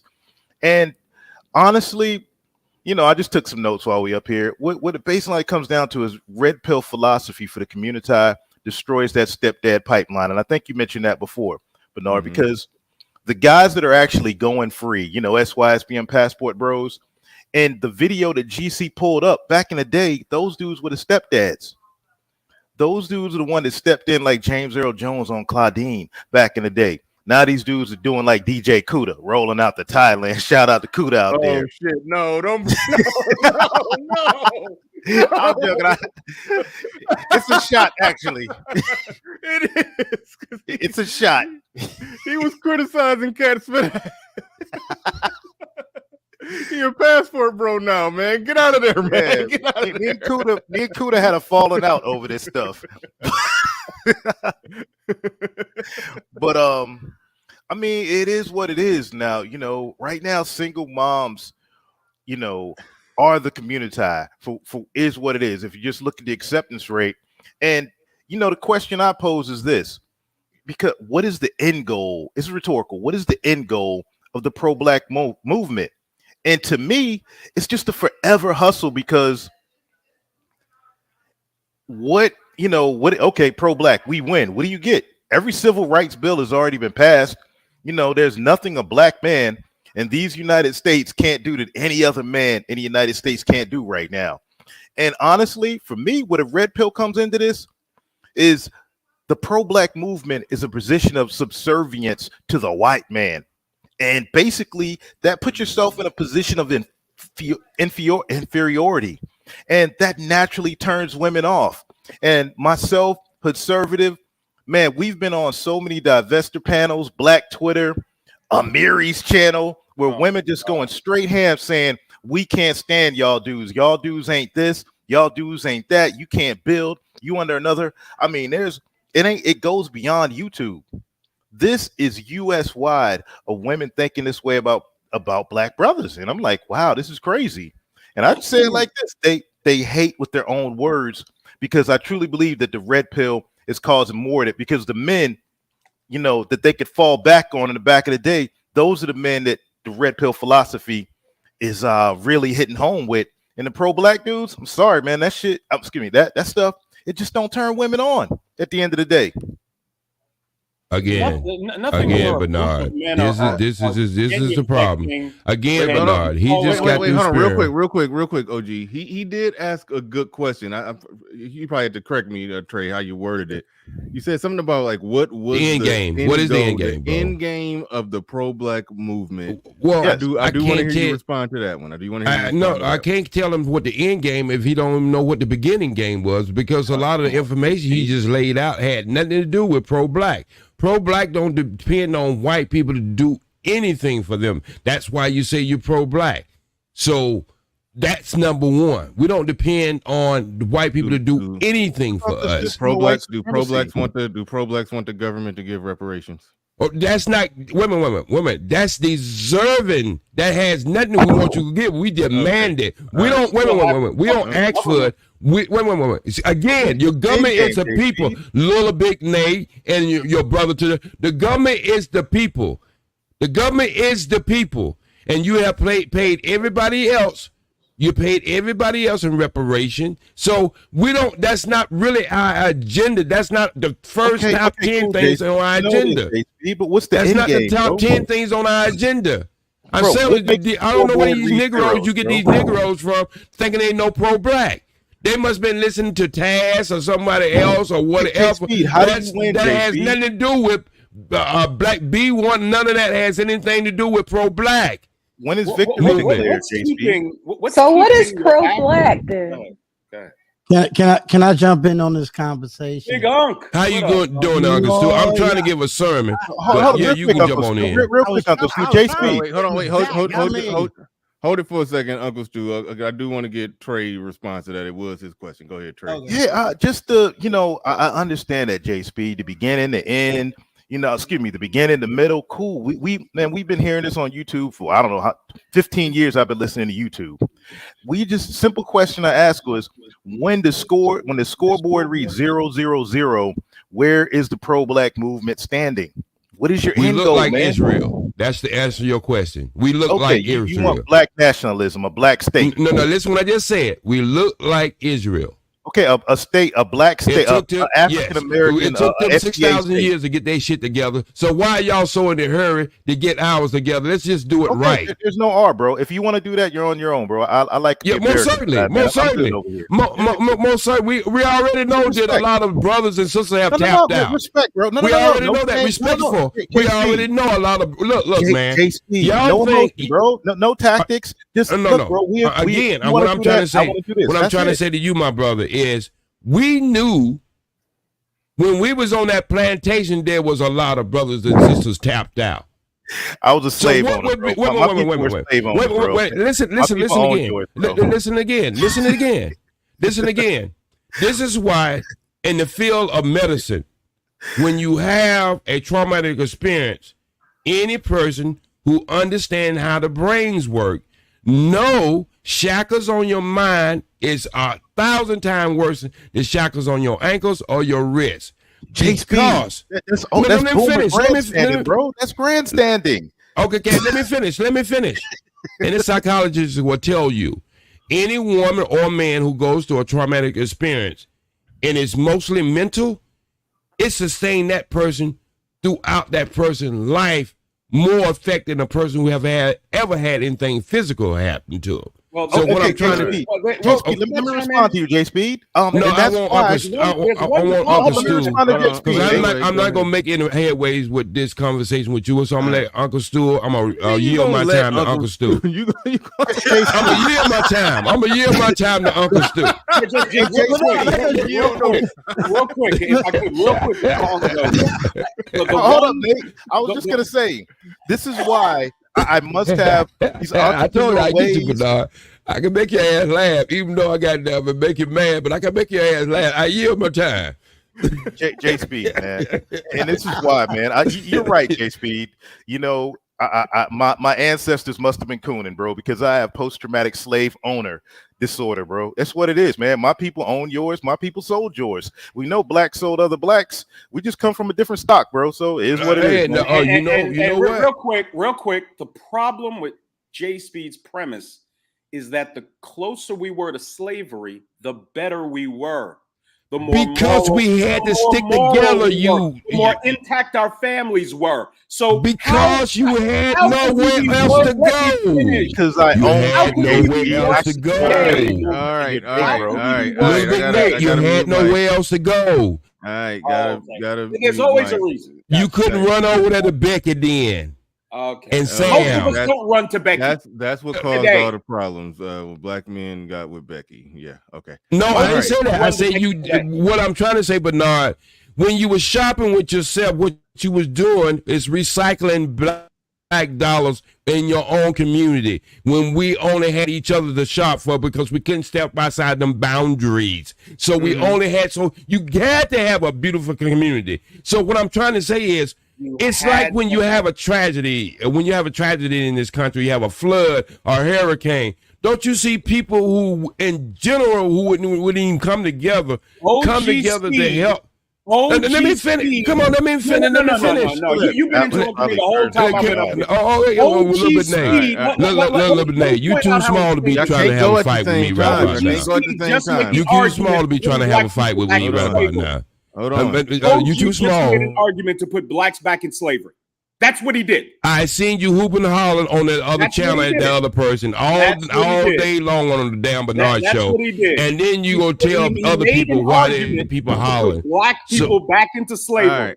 Well, if I could own some of these dudes, I would buy some of you. Most certainly, you probably would. I would. We going. All right. We gotta read a super chat, and we're gonna pass it to Uncle Stu. Sir Tyson in the building. He says, "What have you done for your group? Not yourself, not your immediate family, but your group. I can name one that's burdened with that. Burdened with that. Often from those who didn't support those they're asking." Thank you for that super chat. Do appreciate that. And I also got to shout out who the hell was that? Car designer Chris in the building. Thank you for that super chat. It just says support. Do appreciate the support. All right, Uncle Stu, go ahead. You have the floor. You have the mic. Do I have enough time? They say they conceded my time and kept on going. Yeah. No, I give you. I rest my time. OG is apparently the time manager. He gives the time everybody how much time they can speak. Apparently, that's the thing now. So I don't know how much time OG You got the flow, but Uncle just go. Stu. Okay, he said you got the flow, Uncle Stu. You got the flow. Okay. If I agree with you or disagree with you, you got the flow, bro. All right, go ahead. First of all, good topic. I was trying to stay out of this, but I like what Big Nate said.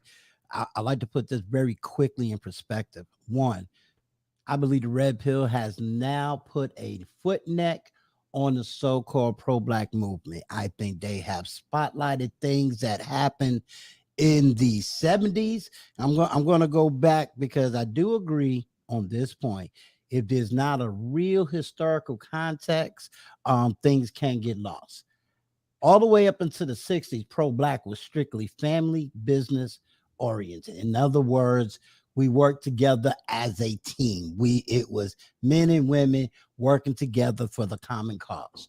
When everybody was able to so-called vote back in 68, the pro-black movement began to shift.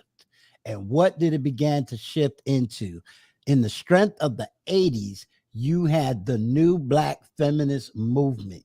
And that ended up becoming diluted in the so-called pro-black movement. What do I mean by this? Because they was taking what Malcolm X was saying about women being the quote, most oppressed, disrespected, and they took that and ran it as a mantle. And we saw the effects of this in the 90s. And we can see over and over and over again how this effect began. Slowly, the alphabet community became part of that group in the early 90s. And this is what you now have. So what I believe the red pill community was able to do successfully was they finally was able to get the mic, meaning we didn't have a national radio station. We did not have a national television. We had no way of communicating as males amongst each other on a national level. Even when we did the Million Man March, it was a major pushback. And when you even try to look at major news about that Million Man March, they made it all about Farrakhan and not about the movement. And so when you understand that part of history and understand those that lived it, such as myself, we saw these things coming. We had no way to stop it at that moment in time. So what I want to give credit for is that the red pill community has basically opened up the whole eyes to many different people, mostly black men that was saying the same thing in the 90s, but now black men have a mic today. What the black community has also said was, or what the red pill community has also said and showed, and I definitely had the experience behind this, is the so-called women we was calling queens in that early 70s movement, in the early 80s, was not really worthy of the crown, because to be the queen, you got to be with a king, and they didn't want to be with a king. So when you have women who has now dominated, who has, taken a narrative that is old and continued to make it new, the red pill community showed up and showed out and said, hold on, all of these narratives is not true. So what do I mean by the narrative? Well, the narrative is all black men was on drugs back in the 80s. Well, that's not true, because if you look at the statistics, over 70% of black men was not on drugs. When you look at the statistics of the 90s, black men was getting college degrees left and right. When you look at the early 2000s, black men was rising up into the middle class. And when you look at right now, there is more black male billionaires than ever have been in the history of America. Salute to the black brothers rising up. There is more black young men rising up into the millionaire status. Salute to the black men rising up. There is more black men rising up into the middle class without a woman, because we was always told you can't do it without a woman. But black men has been able to do that.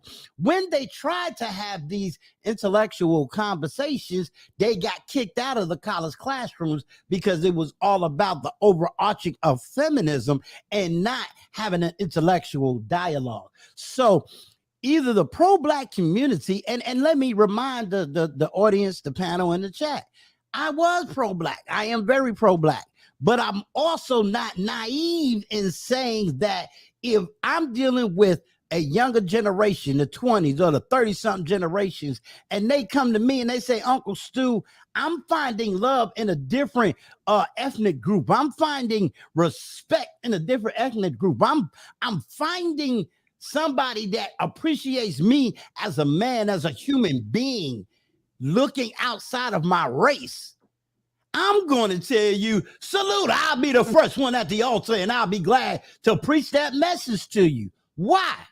Because I've traveled this world twice over, and I want, and every day I wake up, I look in the mirror, I'm black, so I don't have to keep saying I'm pro-black. Every time I get out here and I'm trying to do something better for myself and for my community, I am pro-black. So I want the best for anybody that wants the best for themselves. So I will salute the red pill community in that regards. I think right now there needs to be a re-education, what I call respect, a re-education of self for the positive equality, control our thoughts. So what does that mean? Changing the narrative. Pro-blackness changed. You know, OG brought up Marcus Garvey. Well, Marcus Garvey did what he did. They took a piece of that, created in the Nation of Islam. Took a piece of what was going on in the Nation of Islam, and it became the NAACP. Took a piece of this and took a piece of that. Everybody taking a piece. So my attitude is simply this. Let us now take a piece of what the red pill community did. And if you want to take that, let's say, fine. If you want your black wife and you want to be strictly in the black community, then what you're going to have to acknowledge is that black men must lead. What you have to begin to acknowledge is that black men must be able to take the reins. Now, I'm getting ready to do a live stream on this. Either you love me or you don't.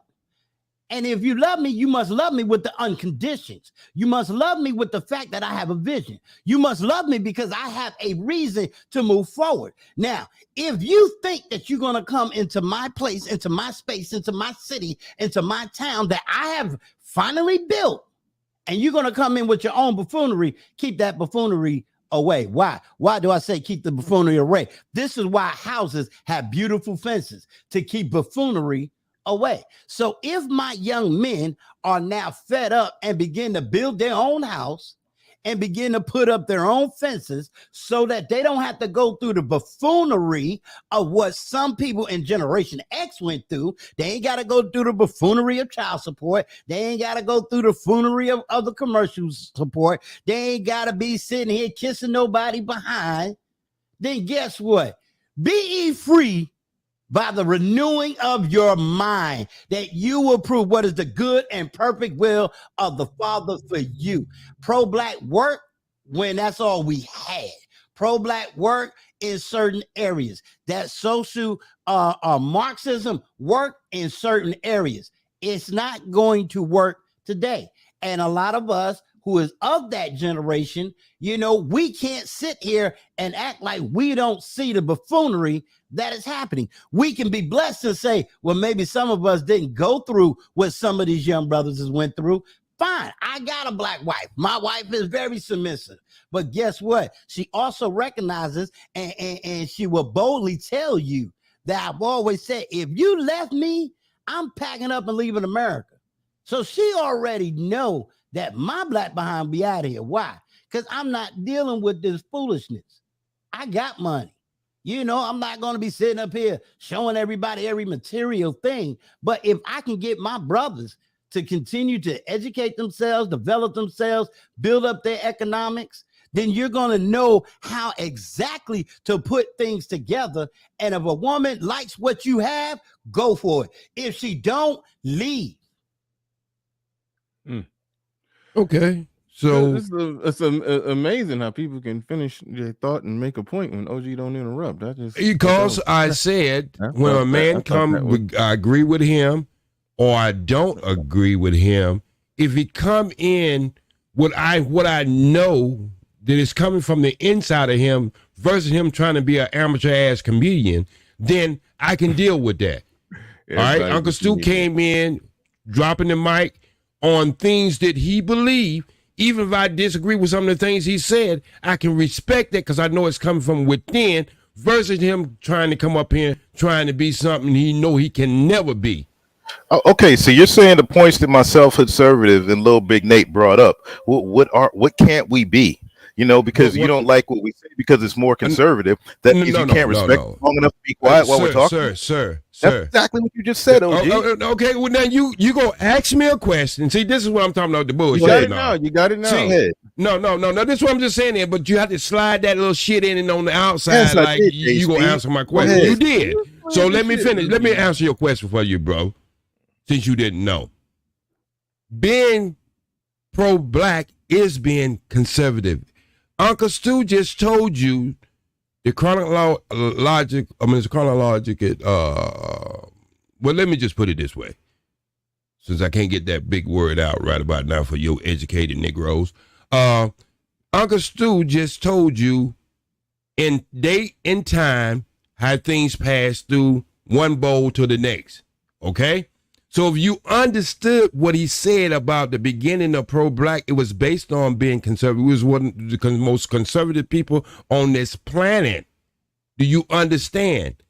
And so y'all are more talking about these new hijacking that he was telling you in the 80s and the 90s that these people came along to hijack a movement.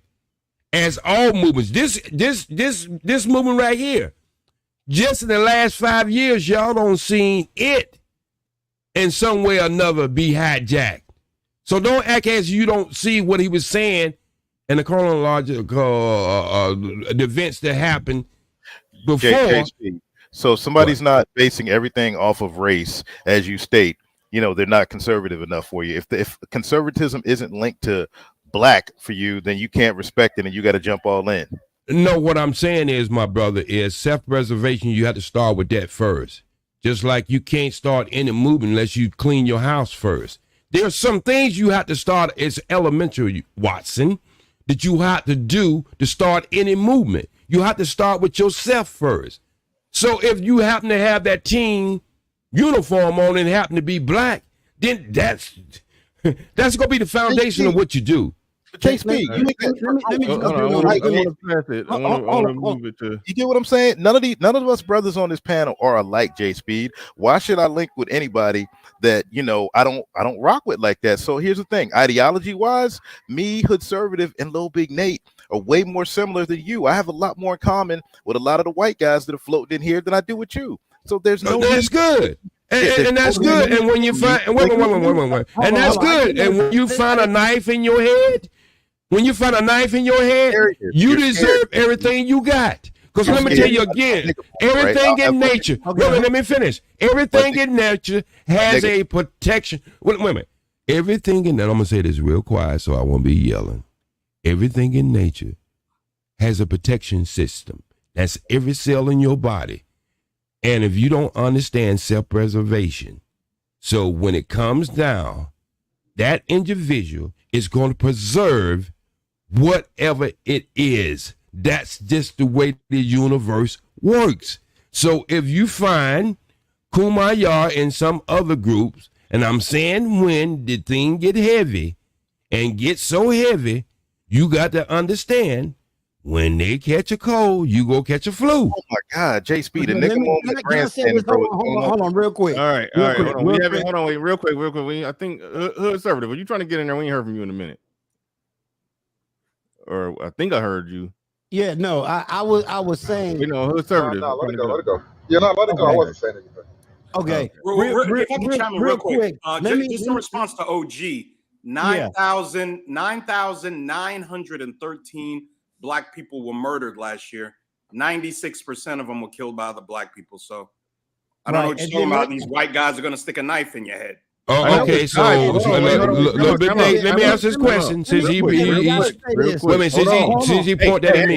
Hey. Little Big Nate. I know the number is high. You sure is 96. I didn't know it was that high. Bruh, we went in 1 year. We went from in 2020 7,480 murders to 9,913 because of the Democrat-inspired Summer of Love. COVID murders. I just okay, so hold it, OG. Hold it. No. Uncle Stu, can I get this in before you go? Because I can't let this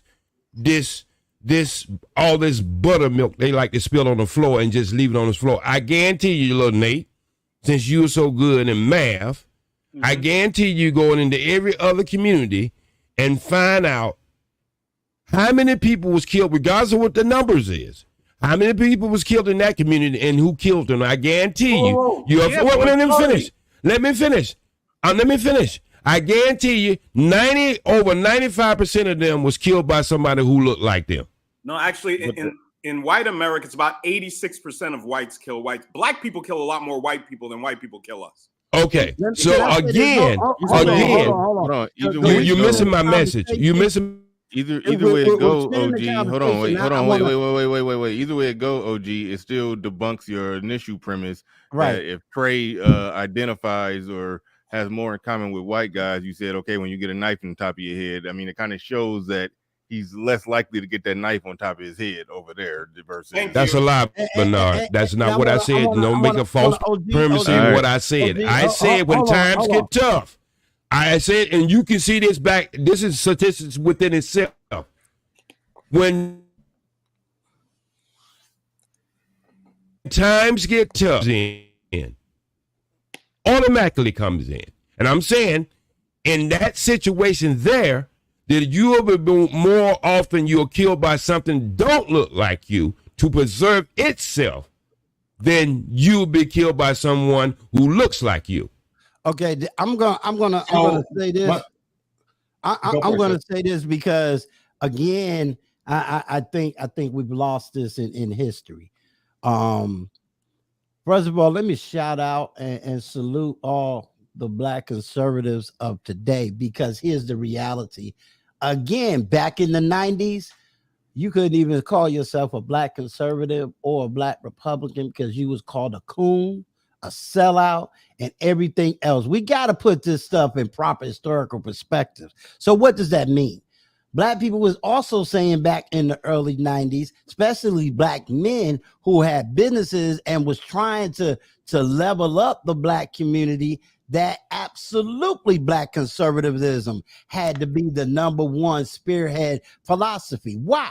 Because Black conservatism said it was Black men, it was God, Black man, Black woman, Black family, and we can rise. And they proved it time and time again.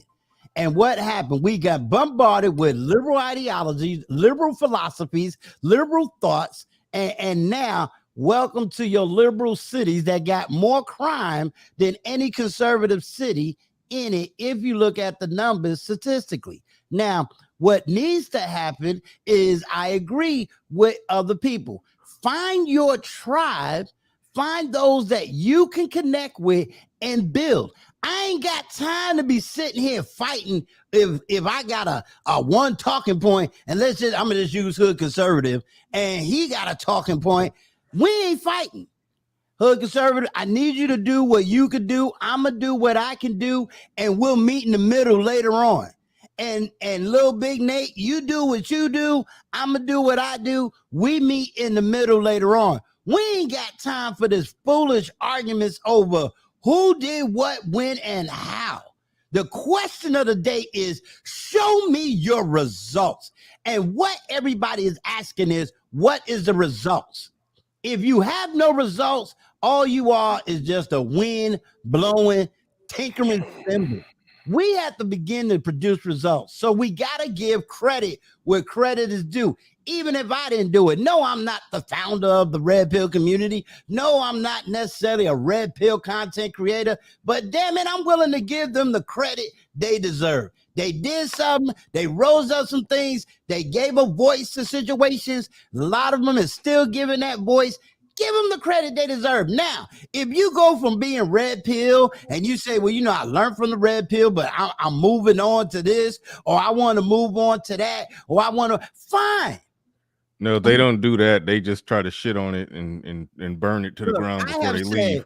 But But no, anyway, that's another story. That's another story. Yeah, but The real red talk, pill shit on everybody more than anybody. So, Uncle Stu, I don't know where you coming from in that right there, because I think I have been. I think I have, Uncle Stu. I think I have been more impatient on these channels. When I go into channels and people say red pill say something like all old people should die, calling women apes and stuff like that. So let me just tell you why did I fight against them types of arguments? And don't act as if you ain't heard these arguments, Uncle Stu. So you can't just spill your water on one side of the table. It was OG, about you're upset with assholes, not the people. red pill. Hey, Bernard, did you forget to tell them the first time I came to your panel what the topic was? Wasn't about the old generation and this new generation. Yeah. I came into Bernard's chat with that kind of an argument. But what I'm saying, Uncle Stu, wait a minute. It wasn't old men gotta die. I mean, there's some people who have said they gotta go, meaning that their talking points, their views and perspectives. No, I'm talking about actually. Are those people red pill that say that? But I don't know. Well, they were red pilled and they was hanging in the manosphere. Wait, come on, wait. You can't tell. You can't say every asshole thing is a red pill thing. And then right, I gotta say that because one of my biggest advocates. Wait a minute. Hood Server is making a good point. I don't think people could really hear him. Let's say that again. We heard him. No, you need to say it again. Go ahead, Hood Server. Conservative. No, I'm sorry. I was just saying, OG, somebody treats you like if somebody's an asshole towards you, that is not the red pill's problem, nor is it the red pill's fault. He's an asshole. Right. Okay, let me ask you, is Edward red pill? Damn it, OG. Shit. Is Edward, I'm just answering this question, God damn it. You interrupting him though. Did you even finish? Was Edward red pill? And he's still. Hey, hold up. I can speak on this. Hold on, let me speak on this one. Being red pill doesn't mean he can't be an asshole toward you. Right. No, I'm talking about asshole towards, not person towards me. I'm saying asshole for his philosophy as was the movement. Okay, let me say this. Hold up, OG. When I did Bernard Riley's first interview, I wasn't even monetized. Okay, wasn't even monetized. Do you know who my biggest advocate was? Edward Anderson. He was dropping my channel and then went on his channel and advocated. And I'm sorry, but I am old. I'm 55 years old. Well, you still younger than me, bro. And I'm just saying is, so that don't have anything to do with, but since you say you was old, I'm 63 years old. And I'm telling you, wait a minute, I'm telling you again, if you don't act like y'all got people in the red pill that don't give y'all a bad name, as in any organization. See, this is where the problem is. Y'all don't see y'all problems sometimes until someone bring it to your attention. And so what I'm trying to say is there's a lot of things said in these spaces. Why do you think, let me ask y'all a question right now. Why do you think the manosphere within itself is so, man, it's like somebody put a bomb right in the middle of it and blowed it apart. I don't think because so. What do you mean by that? What do you mean by that? Well, look at all the people. Let's just look at the founders. Okay. Why you think the founders separated themselves from a lot of these talking points of some people being so vicious? And I don't talk behind people back. Little Big Nate is one who talks so vicious about black women that sometimes his point is not even, sometimes he have a great point, but his venom is so bad. Here we go with the tone again. And it's always the same kind of guy that has a problem with the tone. Always the same kind of guy. No, listen what I'm trying. Has a problem with tone. Okay, listen what I'm saying. Has a problem with tone. Okay, listen what I'm saying is a little bit Nate. You say it's a tone, but when I say something to you with a certain tone, you got upset. So it's always the guys like the little small people who have the little small people who have to look up to tall people always have a problem with tones too. Oh, All right. I don't have a problem. You see how ridiculous you sound? I've never complained about anybody's tone. I encourage them to speak their mind. Why are you hollering at me? Why are you hollering at me? You start crying like a little bitch. You hollering at me? Why you? Bernard made a short out of it. Why are you hollering at me? Why are you hollering at me? All right. Okay. All right. Oh God! Is there anything else, OG? Okay. All I'm gonna say to this is, OG, this is what I receive from younger people. Number one, they don't. There certain talking points they have historically they miss? Fine, but I don't really listen for the missing. I listen for what they're saying. And then I try to relate to what they're saying and how can I make it better for them. Are there certain historical narratives they're missing? Yes. And I try to fill in those narratives as they are. And a lot of them get it. I've had Hood Conservative on my platform. I've had Little Big Nate on my platform. Only person that hasn't been there yet was GC. I've done interviews with them and everything else. So what I'm saying to you, this is what I gather. All they want us to do is listen. Just listen, hear where they are, and then instead of in putting our history and our experience in their lives, how we going to help them navigate now? When I was growing up, yes, life was a little bit different. I tell everybody the story. Hell, in the late 80s, early 90s, you was simping and you could sing them freaking songs begging for Punani. But guess what? That crap don't work today. So you got to change the game. All right. In the early 80s. Right. Well, speaking of changing the game, I want to say this about that. I don't think it was technically considered simping because the women were worthy of it. Okay. You see, it's not really wrong to sing the praises of a woman who's worth a good song. And there was a time when women were more suited to receive such a thing. Now it's simping because it's assumed by default that it's an unworthy woman, and therefore you look like a fool for serenading such a creature. So okay, I can respect that clarification. Thank you. Yeah. Mm-hmm. And if I could chime in on this tone thing, okay? Oh, so let me get this straight. Lord. Let me get this straight, OG. Hallelujah. You have a problem with my tone, okay? Just like Mr. Let Go and Mr. Obi. But how much content have you done about the 11 and 12 million black boys and girls that have been aborted by black women in less than 50 years, 24 million dead black children? You call my tone vicious, but you'll never call the murder of millions of children vicious. That's why this space exists. And this is why, you think you the first one to talk about abortion, brother? I talk about it on my channel. Let me finish. Time out. Let me finish. I do think that's one area where you and OG are on the same page. I do think he's against abortion. I don't know how much content he's done calling it out. A lot. I doubt they ever call it out. The pro-black. See, this is what I'm. This is what the price. You see what it's. Pro-blacks never call them out.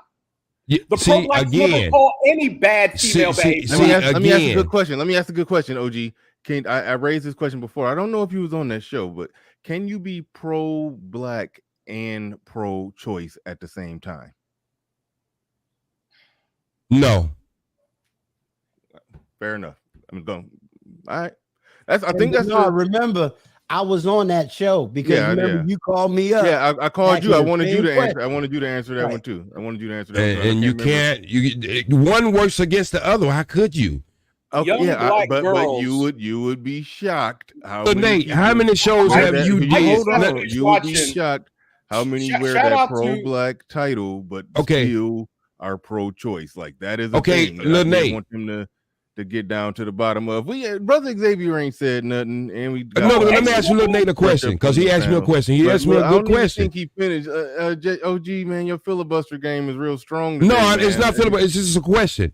I'm gonna ask him, how many shows have you did this year, Little Big Nate, on how many black male children are missing in this country every year? I haven't done any shows on that. Tell me, how many are missing? Over 100,000 every year, bro. 100,000 black boys Really? go missing every year? See, That's this is what I'm not talking true. about. That's That's not not true. true. Okay, well, let's It's just let not me ask you- true. Okay, I'll Well, bring. Yeah, we're gonna need to Bernard, see the data on I that. sent Well, I sent you the 100,000 black email. boys go missing. But wait. See, Before we this is do, what Bernard. You know let's how you ask this. attack me. Let's ask You this. know how you How attack many me black when I children bring. are born Wait a every minute. year? How many Wait a minute, black wait a minute. children are born every year in the U.S.? Okay, again, you Bernard. You know how you always attack me. 540,000 Hold on, black live wait. births Let me hear every what you about year. to say. He's addressing me. Go ahead. What OG?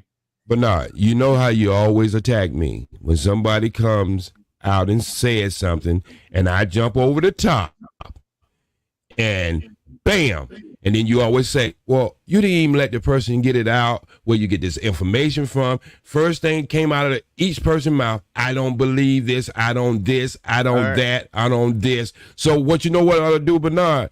I'm not going to waste my time with these Negroes. I'm going to send it to you in email, and then you can discuss it with them. Because maybe if it comes from your mouth, they'll believe it and understand it. I just asked him a simple question. How many shows, even if it was 25,000 a year, little or big? You said Nate, 100,000. No, I say even if it was 25,000 a year, man. you should Was have your some initial- concern about black males being missing in this country. Wait a And minute, was nobody's your- reporting on that CNN and all them MSBC and all them other goddamn channels you talk about Hold on, as OG, liberal.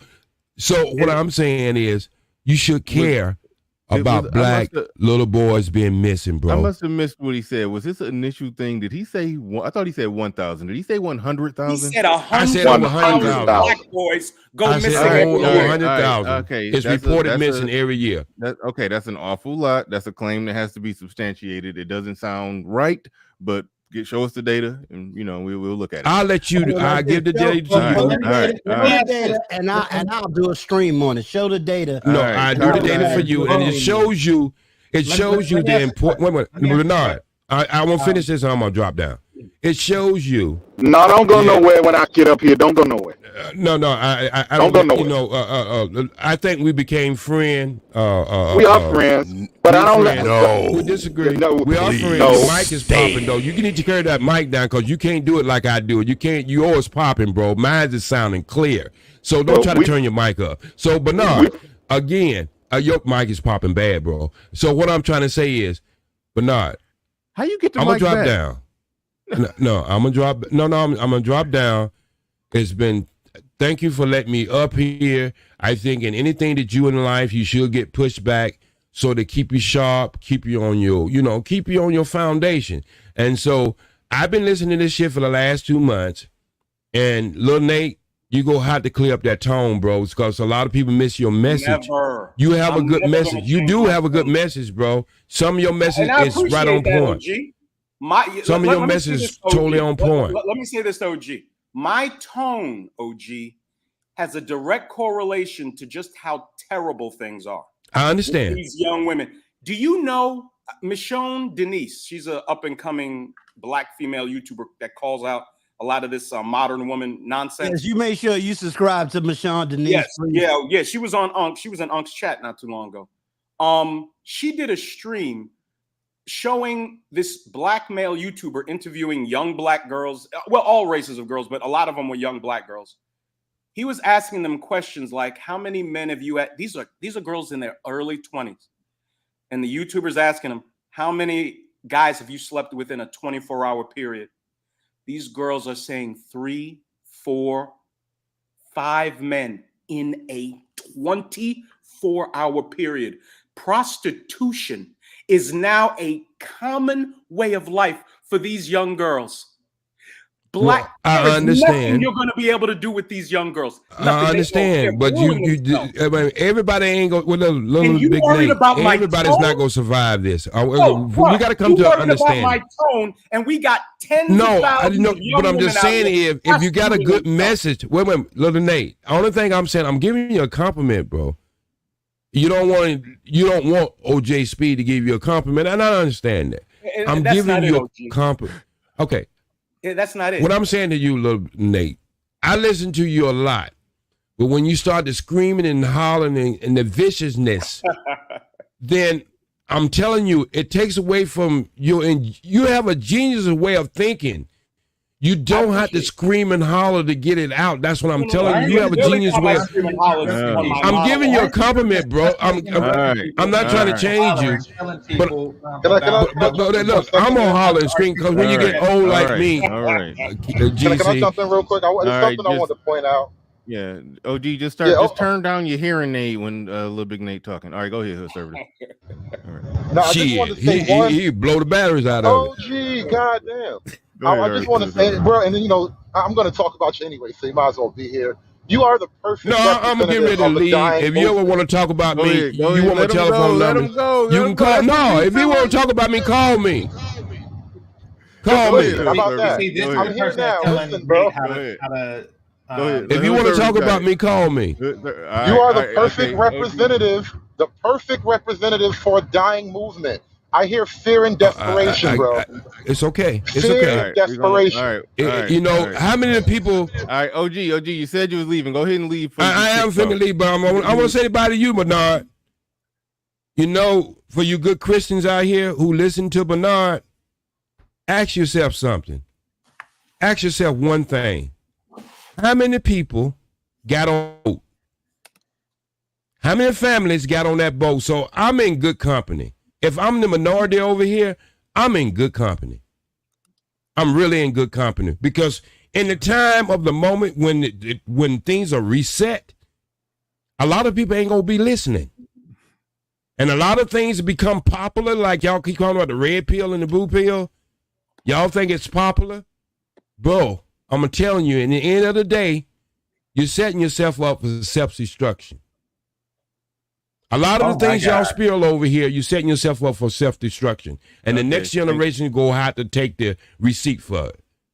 All right, have a good day. Receipt from your generation. Good again. Receipt from your generation. Your generation was the again. I have always owned up to that. GC. I have always owned up to that. GC. Thank you. So no matter what we give the next generation, is going to be better than crack, AIDS, and feminism.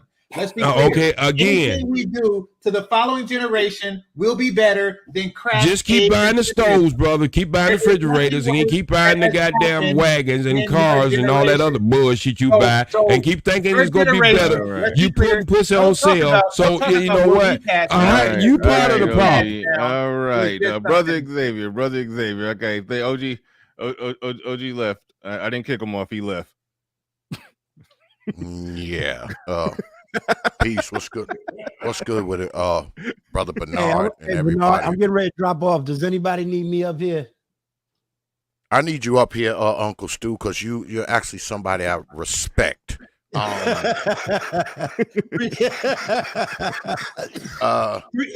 Peace, everybody. This old fart you got talking. This old fart you got. He was in the back talking that whole time. Of course he was. I'm up here. You know he always got something to say. He always got something to say when I'm here. You know he's like my arch nemesis. Fart, and by the way, you right. OG. What's going on, TPOT? I don't want you to die. I want you to remain here so I can constantly defeat you, arch nemesis. I don't want you to die. Damn it. I do not. See, I could take a good debate though. To die. But let me. How you been doing, brother? Right?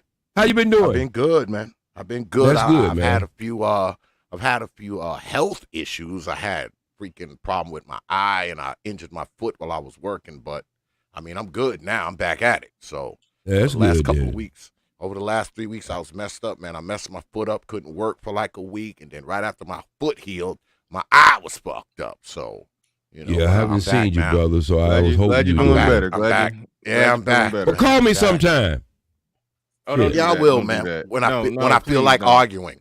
When I feel like arguing. You know we don't argue when we on the phone. We don't argue when we get on this damn what's name. We don't argue when we on the phone. We just actually we don't. We disagree a lot, but we don't really argue. So yes, you're true. Yeah, true. Very true. Very true. All right, you take it easy, man. I'm glad you put me back up here so I can speak to you. I haven't seen you and spoke to you about 2.5 months. So, hey, all you other brothers, I don't have no ill will failure. Look, get the best out of life wherever you get it from. You know, we just have a different of opinion. That's all. We don't have to shit on each other because we got a different other opinion. So everybody, peace, love, and always strive for the truth. But I will get that stuff to you, Bernard. This is some Homer shit. You talked about my voice, Little Big Nate's height, and then you say we don't have to shit on each other because we have a different opinion. No, what I'm wait, but Bernard, is that true? Bernard, was that true? Am I Bernard's son? Get the Bernard, yeah, you are his son. I mean, he protects you over here, little game train. You know that. No, come on, you know damn well you can't go nowhere else to do the shit you do over here. You know damn well. That's why you don't go nowhere else. Because you can't go nowhere else and do the shit you do over here. Look, OG, you said you. Oh yeah, I got it. But he hit me before I left. He hit me in the back. I want you to leave on your own power. All right, yes, sir. All right, bye, OG. Bye, OG. All right. Yeah, you know the OG J Speed. Stand there with your screen door open for like 20 minutes while he talk about, I'm leaving. Letting flies in and yellow jackets and mosquitoes started flying, and he started talking about he leaving. And raccoons and everything in today. God damn, you let a goddamn bear walk in. Yeah, man. Yeah.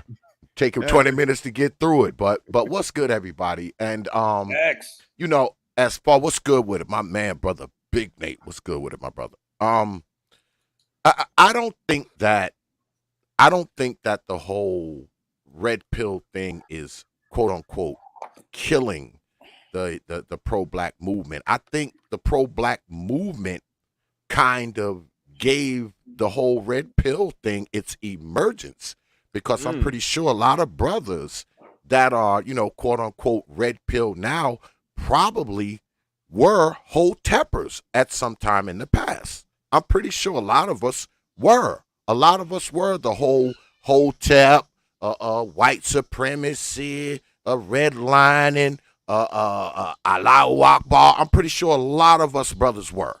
I'm pretty sure. I don't think I'm the only one. And I'm speaking anecdotally now. Because I used to be. I'm right there with you. with you.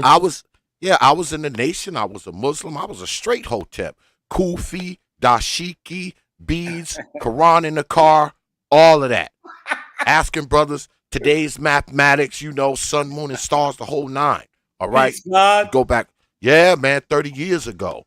30 years ago. The whole positive electrons activate constant energy thing. All into that, man, 30 years ago. Wait, hold on. Big Nate, you was a Nation of Islam at one point, right? Or no? No, that was me. I used to be. Hold on. Wait, no. I know you were, Uncle Stu, Little Big Nate, weren't you? Yeah, I never joined. I've been to the Muhammad Mosque in Memphis several times. And my sister works for the minister. She's in the nation. My younger sister transcribes all his speeches. Oh, okay. So there's some of the stuff that he just got finished saying. I wasn't in the 5% Nation of Islam, but I do know the language. Yeah. So I know the 5% is very well.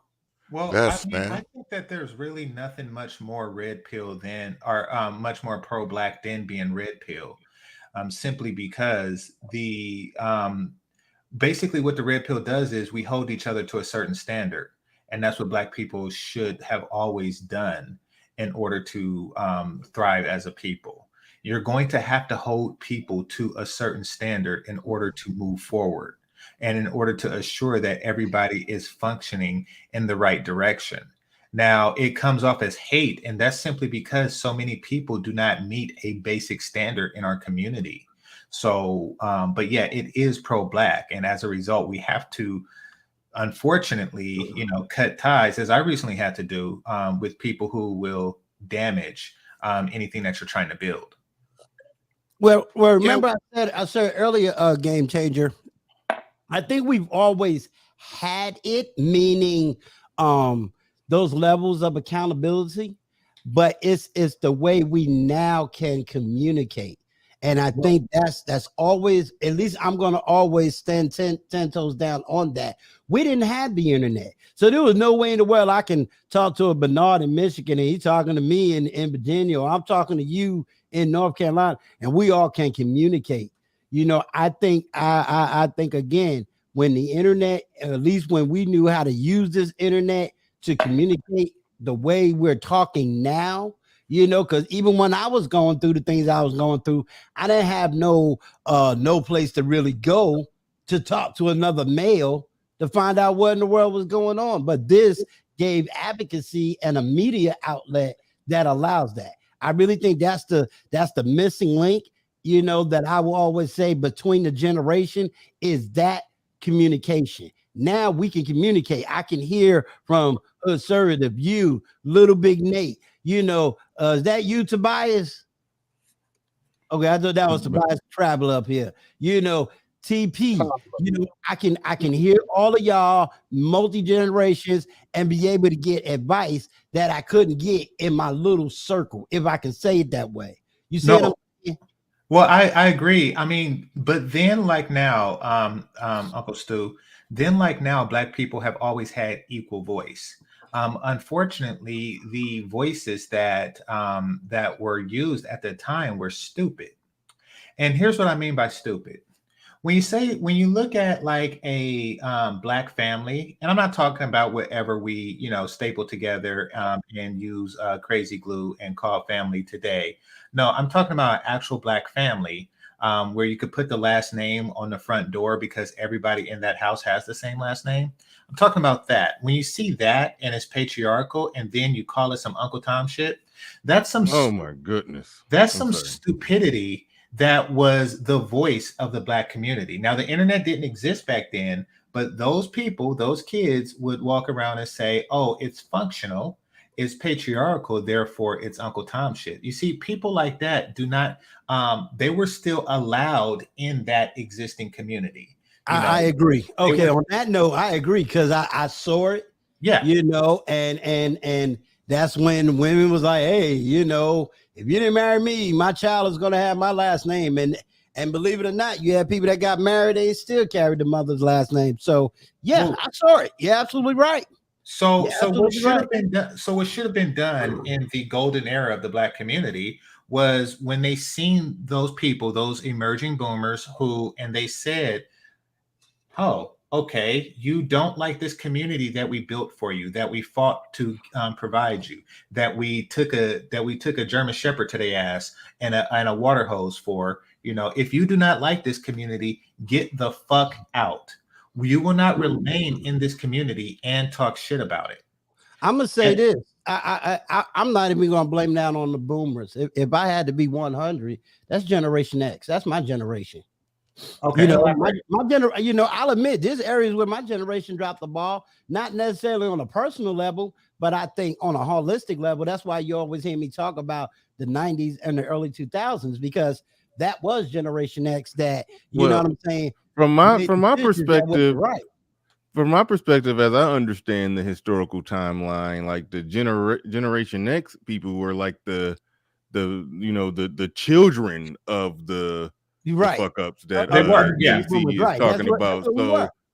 So I mean, it's not to make an excuse for Gen X, but I mean, if you were born in 1968 and you became a teenager in the crack era, you didn't do all the stuff that led to, what did GC say? Crack, feminism, and what else? AIDS. Yeah. You were born into that. I definitely get it. I mean, I understand because I think GC is coming from all the issues that came out the 60s that really opened up the door for what the heck we dealt with in the 80s. So I totally get it. Well, no, the 60s was when you was born, that's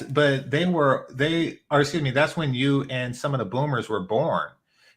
But they became adults in the early 80s, and they were the ones that were there to start that stuff. When they say sell crack to kids, that's a boomer selling it to you. That is what that is. Now, of course, y'all continue to sell it yourself as you got older, right? But nevertheless, that is the boomers. In other words, that was the initial issue, if you will. Yeah, real quick. I don't even think. That's what I mean. Yeah, I don't even think X got to finish. So we're going to go back to X. But LB Crypto on the building said Jason Black was all B1, but notice he uses many red pill talking points. I don't know. I've heard somebody say he was always doing that. I'm not 100% sure. But, I mean, if you look at just his titles in a snapshot, yeah, it looks like a Manosphere channel, so a red pill channel or whatever the hell. But anyway, I don't He know doesn't the like he doesn't like the pills, and he absolutely doesn't like the black manosphere. So just I know, but he falls in the to me, my outside looking in perspective, he falls in the category like we just saw on my show. Somebody who says, "Oh no, they getting it wrong. They on some bullshit. They blah blah blah blah blah. Say everything bad about them, then go to their channel and talk the same shit." So that's how categorically how I see Jason Black doing. You know, shitting on Manosphere and Red Pill, but then got to do the same exact content. You know. Anyway, shout out to LB Crypto. Do appreciate you.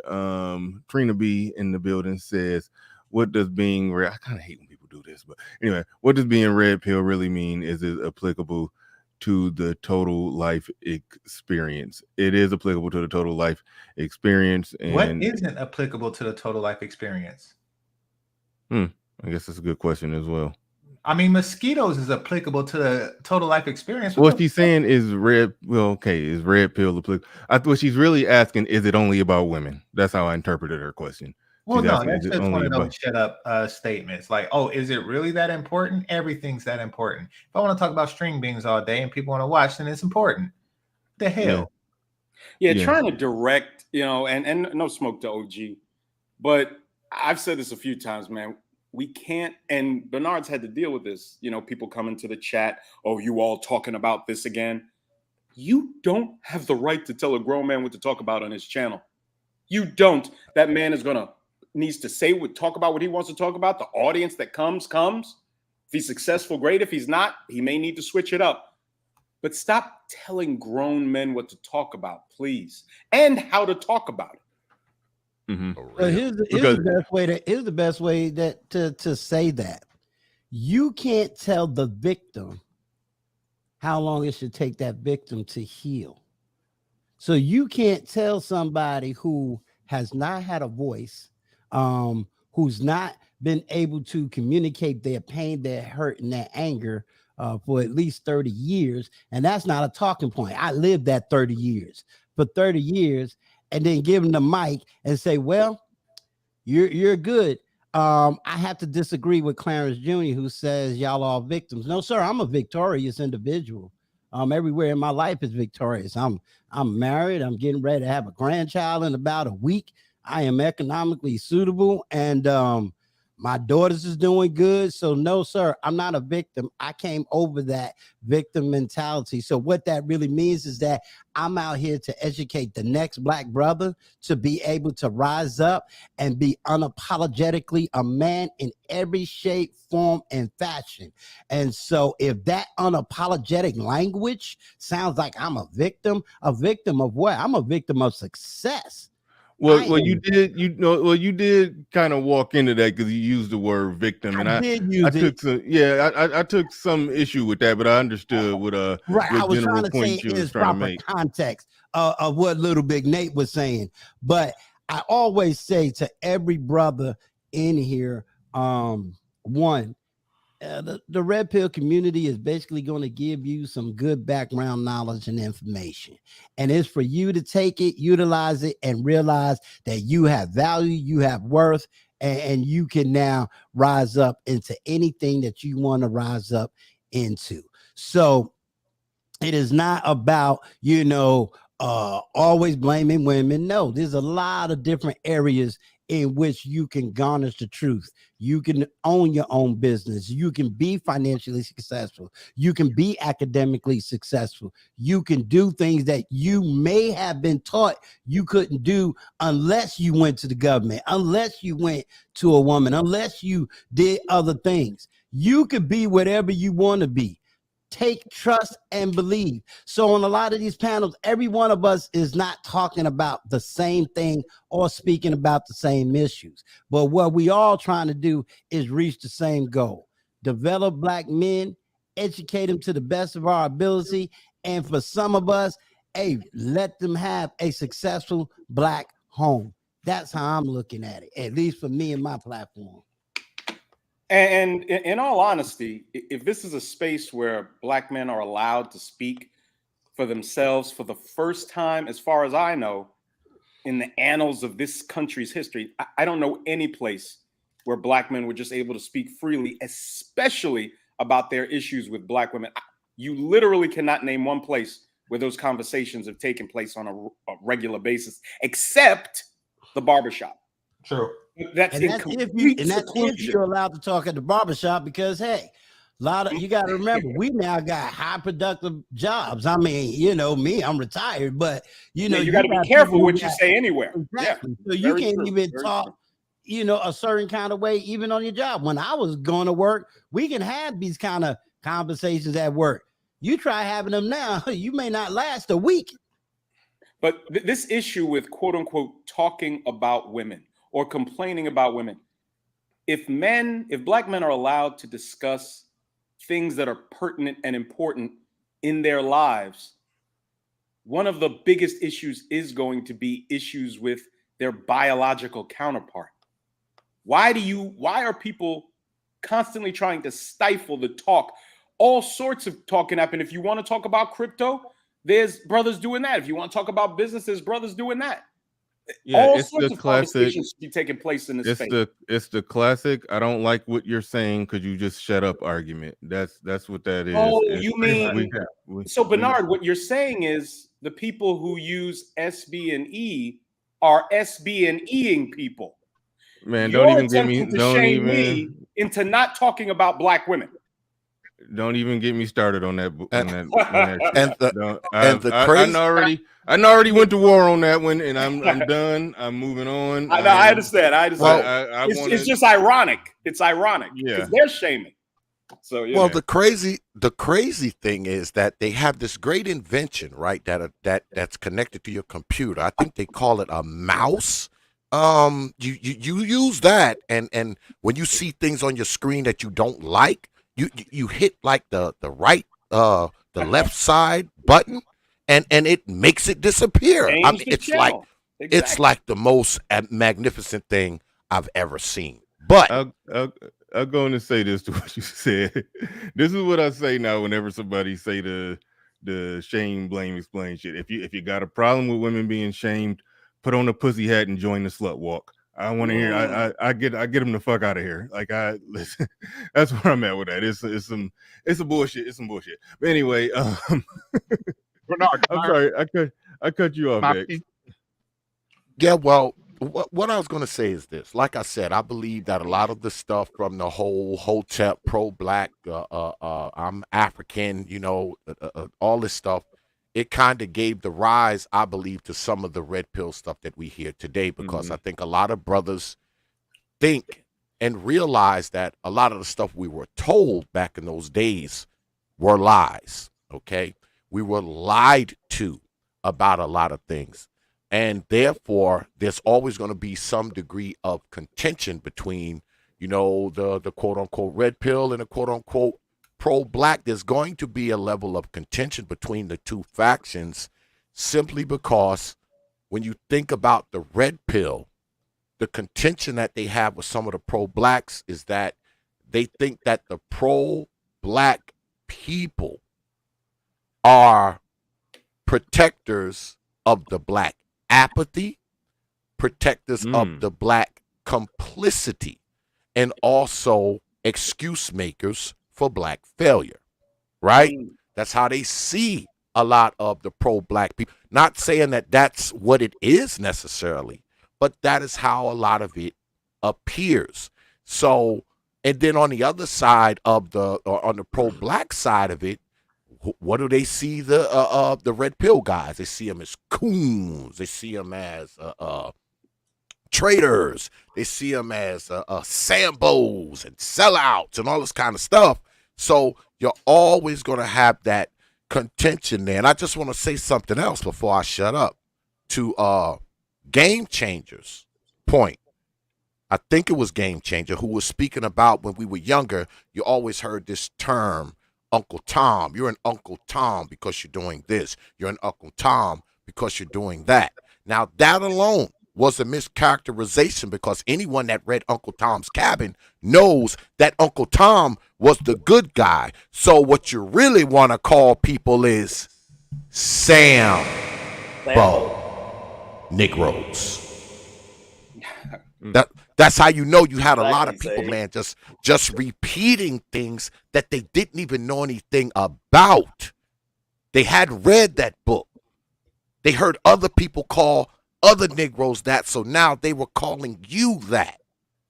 They were calling you that, even though they didn't know that they were actually calling you the protagonist of the story, not the antagonist that they thought they were calling you.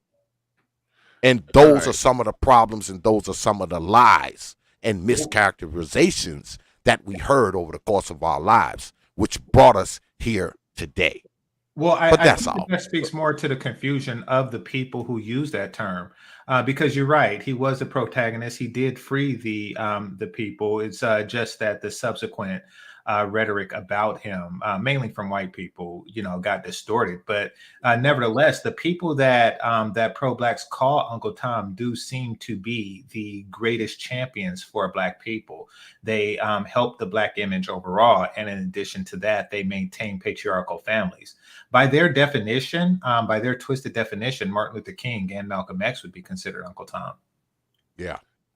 Pablo, thank you for your patience. Thank you for your patience. Welcome back. You came, you left, and you're back, and you ain't said nothing either way. So go ahead. You got the floor. You got the mic. Well, hold on. Wait. Shout out to Trina B. She's super chatting. So she says, "Can I be red pill if I accept the brutal truth of life?" I don't consider women red pill. I don't know what to do with that question. I don't know if anybody else got an answer to that one real quick. Yeah, I have a quick answer. I have a quick answer to that. Really Red quick. pill is an analogy that can be applied to anything that represents truth and awareness. So if you want to say that, I am red pill about the environment, then you have every right to do so. If you want to say I'm red pill about the government and corruption or something like that, you're very free to do so. If you even want to say that you're red pill about certain political issues, you're more than welcome to do that. So you don't need our permission to call yourself red pill. All right. Cool. I'll accept that. Whatever. All right. Go ahead, Pablo.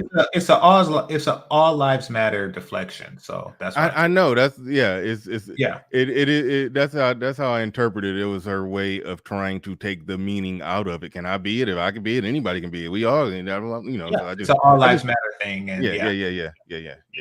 But thank you for the super chat. I do appreciate that. At least she's super chatting. But I appreciate you. Go ahead, Pablo. Go ahead, Pablo. No, Pablo ain't said nothing, and then Oh, my bad, man. My bad. I just want to respond to GC once you get a chance. A lot of things, but did you hear me? Can you hear me out there? Oh, we can hear you now. Okay. So my comment was basically in response to OGJ Speed before he cut tail out of here before I came up. And it's in defense of Little Big Nate. When I first heard Little Big Nate, I thought, man, he's kind of rough. He's pretty aggressive there with the sisterhood. And then I actually met Big Nate. And one of the things that OGJ Speed always comes up here on these panels, particularly on your show, Bernard. One of the things he says is, y'all ain't doing nothing. What are y'all doing? Well, guess what? When we had the Manosphere meetup, we were doing something. And one of those things was actually meeting the people behind these avatars. And when I met Little Big Nate and I met his son and all that, I realized Little Big Nate's aggression is passion. He has a perfectly well-adjusted family, children, and lifestyle. And so had OGJ Speed come to the Manosphere meetup, he would have known that and he wouldn't say such foolishness. Oh, he still would say it. He still would say it. Well, but my point is, he's always, throwing out these platitudes that are untrue. And when we did do something, guess what? He didn't want to show up. He didn't want to participate. But always complaining about, well, you guys didn't do nothing. That's the disingenuousness of the pro-black talking point. They always want to say, come build, come build, come build. And then when you go and build and do something, then they shit on it and say, you ain't do nothing. Because you didn't do it their way. I suggest you take your bean pies and your final calls and go do what you do. Don't worry about what we doing. Go do what you do. I appreciate Brother that, Pablo Pablo. said the final call. A lot of people probably don't know what that is, Brother Pablo. They probably don't know what that is. That's all right. The newspaper of the Nation of Islam. Old man on the block explained. You know, that was how the nation built up their communication, their economics, and they stuck a newspaper in your face. And after you had to read the paper, then you had to buy some whiting fish and some bean pies. Yes, sir. Yes, sir. You know, and they was going to meet their quota. You better believe. Oh yeah. Oh yeah. All right, we got Sir Tice in the building. Go ahead, you got the floor, you got the mic. Brother Sir Tice, First man. of What's all, good with it, brother? Yeah. What's good? Afternoon greetings to you all. Never encountered you, Uncle Stu, but we've spoken over email. And obviously, yes, sir. You, Bernie. Salute. Some of the things that I was saying earlier, let's see, is the red pill killing the pro-black movement? What is pro-black? Salute to Noble Drew Ali, for those of you, who know him. Salute to Marcus Garvey, in a sense, as they were, starting this off. But they each had their problems. OG seems to think, and I don't want to pick on OG because I like OG, but one thing you notice about, for lack of a better term, pro-blacks is they tend to have an all or nothing thing. Like, for example, you can't disagree with them. And this is where I'll tie the red pill into it. I get it. I'm a child of the 60s, or I'm sorry, definitely not the 60s. I'm a child of the 70s and 80s. I remember y'all was kings and queens and all that. And that was told because so many had a piss poor viewpoint of their past. The so-called oppressors wasn't teaching them what their past was. Why would an oppressor teach you that? So what they were trying to do, and it had a bad effect, was, hey, go read these books about these various kings and queens. These people look and resemble like you. But most people took it and ran with it, to whereas every civilization had millions of kings and queens and all this. So then you join a movement. And by the way, to OG, who says I didn't know much of anything, my father was actually in the NOI back in the 60s and 70s, or what have you, okay? I was actually selling final calls. Then I realized this ain't really for me, or what have you. I've read Message to a Black Man and all these things. Sir. So I know how these things really go. So when you have a smart ass like me who says, what's up with the accounting here? Okay, what are we doing this? Why are you asking all these questions and all this?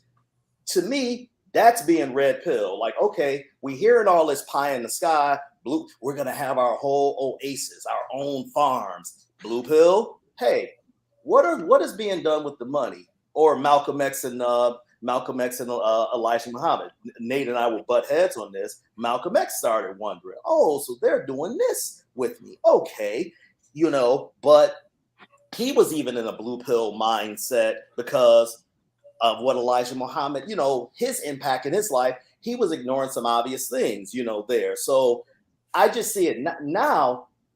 Do some of y'all remember this one movie from the 90s? It was called Drop Squad, where it was these super blacks. Big names. Yeah, exactly. It was these super blackety blacks, and to so-called Sambos, they were going to, if they shucked and jived too much, and it turned out they were the most ignorant ones because they jumped to conclusions too much. That's what I see with a lot of these, I call them YouTube pro-blacks, or if you dare say anything about the beloved Queen, who's not, rolling around in any type of regalness. It's like, you don't get, right now, sadly, they've diminished being pro-black to accepting bullshit. Look away. Well, there's a reason for her behavior. Or in the words of Game Changer, I'm sorry, not Game Changer, to Game Changer and Nate's question, I would analyze what was it that made her throw the fries. They're looking at it.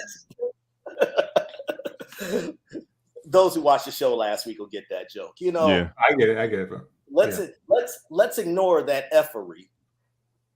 But let's not address what's going to get, like I say, the top problems is not the cops. It's not white supremacy, which is, by the way, the dumbest term in the world, because that's what they call themselves. So when I hear people repeating Tariq's talking points and all this, it's like, why are you reinforcing their so-called dominance? And Bernie would say something to the effect of, what is it, $800 a month? So 400-year head start, and all Billy Bob has is $800 extra. Get away with this dominance and such. But I think what the red pill, in a sense, contrary to people who want to be selectively ignorant because they don't want that algorithm associated with their brand, that's fine. But I just think it makes people see things for what things really are. Hey, sorry kids, your parents are the ones buying those presents. It's not a guy in a chimney and such like that. Hey guys, she really doesn't like those flowers, especially she's probably allergic to them. I'm just saying, it makes people do look at things on the surface like that. And that's what us as Black people have to look at it, because this pie in the sky shit hasn't gotten us any damn thing. At the end of the day, shout out to the NOI. I do respect many aspects of the NOI, and I'm using them as my main example because they've been primarily the most visible. You can say most productive too. Yeah, you can say the Hebrew Israelites are also visible, but it goes back to what I said about Marcus Garvey. And I'll end on that note. It's just pageantry. And if you guys don't know the story of Marcus Garvey, he started this movement. He went to every continent, but the same continent that he was selling shares on the ship for people to go back and repatriate. And that would be the continent of Africa, obviously. So if you're selling this, hey, people buy into this, you would expect the person who's selling you that, oh, you've been there, you talked to the people, you've negotiated agreements and such about land things. You would think that, but no, most people don't even read that deep. They just fall in love. Look at the regalness that he was wearing. Look at those big parades. And that's why he got arrested and such. And we're still following that model, and it's not gotten us as a collective anything. Good stuff. Java Joe, thank you for the $50 super chat. Thank you for coming through hard and heavy-handed with that. Do appreciate it. Genuine trucker Tony in the building with a $3 super sticker. Actually, that super chat, that $50 super chat was actually a super sticker. Now that I think about it, don't really make a difference to me. Super sticker, super chat. Just appreciate you sending them. Appreciate it. Who is this we got down at the bottom? This is Ragnarok in the building. Go ahead. You got the floor. You got the mic. Hey, so I'm white. I'll put that out right now. So I'm not going to go into the details of the community talk. Don't come on here with that I'm white shit, Ragnarok. You know better than that. You've been white all this time. Yes. God damn it. You got to change your name and get a Pee Wee Herman avatar. Don't be in here undercover. God damn it. Anyway, go ahead. You got it. I wanted to talk about, I noticed a lot of people were confused about where red pill comes from, and some people have gotten really close to it. So, we all know, it comes from Matrix, Neo, this, that, and the third, accepting a hard truth. Who's confused about it? You talking about the woman who super chatted? Yeah, her and some other people. So I just wanted to explain the philosophy because it's been used by multiple movements. The whole relationship red pill thing, that's actually relatively new. Red pill, so obviously we know it comes from the Matrix. It's just a philosophy of accepting a hard truth and a shit reality, and then taking accountability and working on yourself, not working on the world, working on yourself. That's the key difference. Neo wasn't trying to save the Matrix, he was trying to save who was awake and himself. He was not, you can't save them all. Morpheus told him, you cannot red pill everybody. So the first kind of movement in our reality to even use the red pill was after 9/11, where a lot of people were like, bro, it's a hard red pill to understand. That's an inside job. So at first it came up with government corruption, stuff like that, totalitarian governments. It was a red pill to understand that left and right is a lie. This whole black versus white is a lie. They just want to keep peasants divided, right? So that's another red pill. And when it comes to the relationship, this was mostly used in 2010, 2014, and more widely spread in 2016. So most people come to know the red pill through the whole relationship thing, but it's been used by so many different movements. I first knew about it from a religious aspect, like a Christian, stopping being a Christian. That was his delusion. His blue pill was to the religious programming, and when he stopped believing in that and became somewhere on the spectrum of agnostic or atheist, he was taking the red pill when it came to religion. That was when I first heard about it. This was back in like 2004, 5, or 6 or something like that. Yeah, So around after 2001.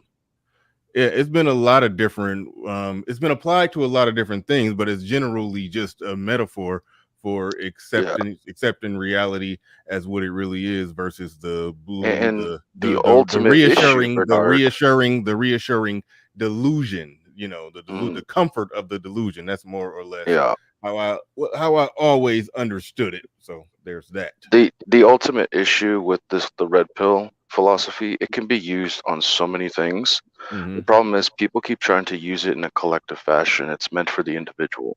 It's one person taking the pill, not a group. You can't do this as a group. Who's used it for a whole group? So say you have like the topic you're speaking of for today. You have the pro-black community who, like, we're talking about how the red pill affects it. It looks like it's hurting it when actually it's more reforming it, individual by individual. I Like, know, you guys but have literally explained how that's happening. Well, it's antithetical to it.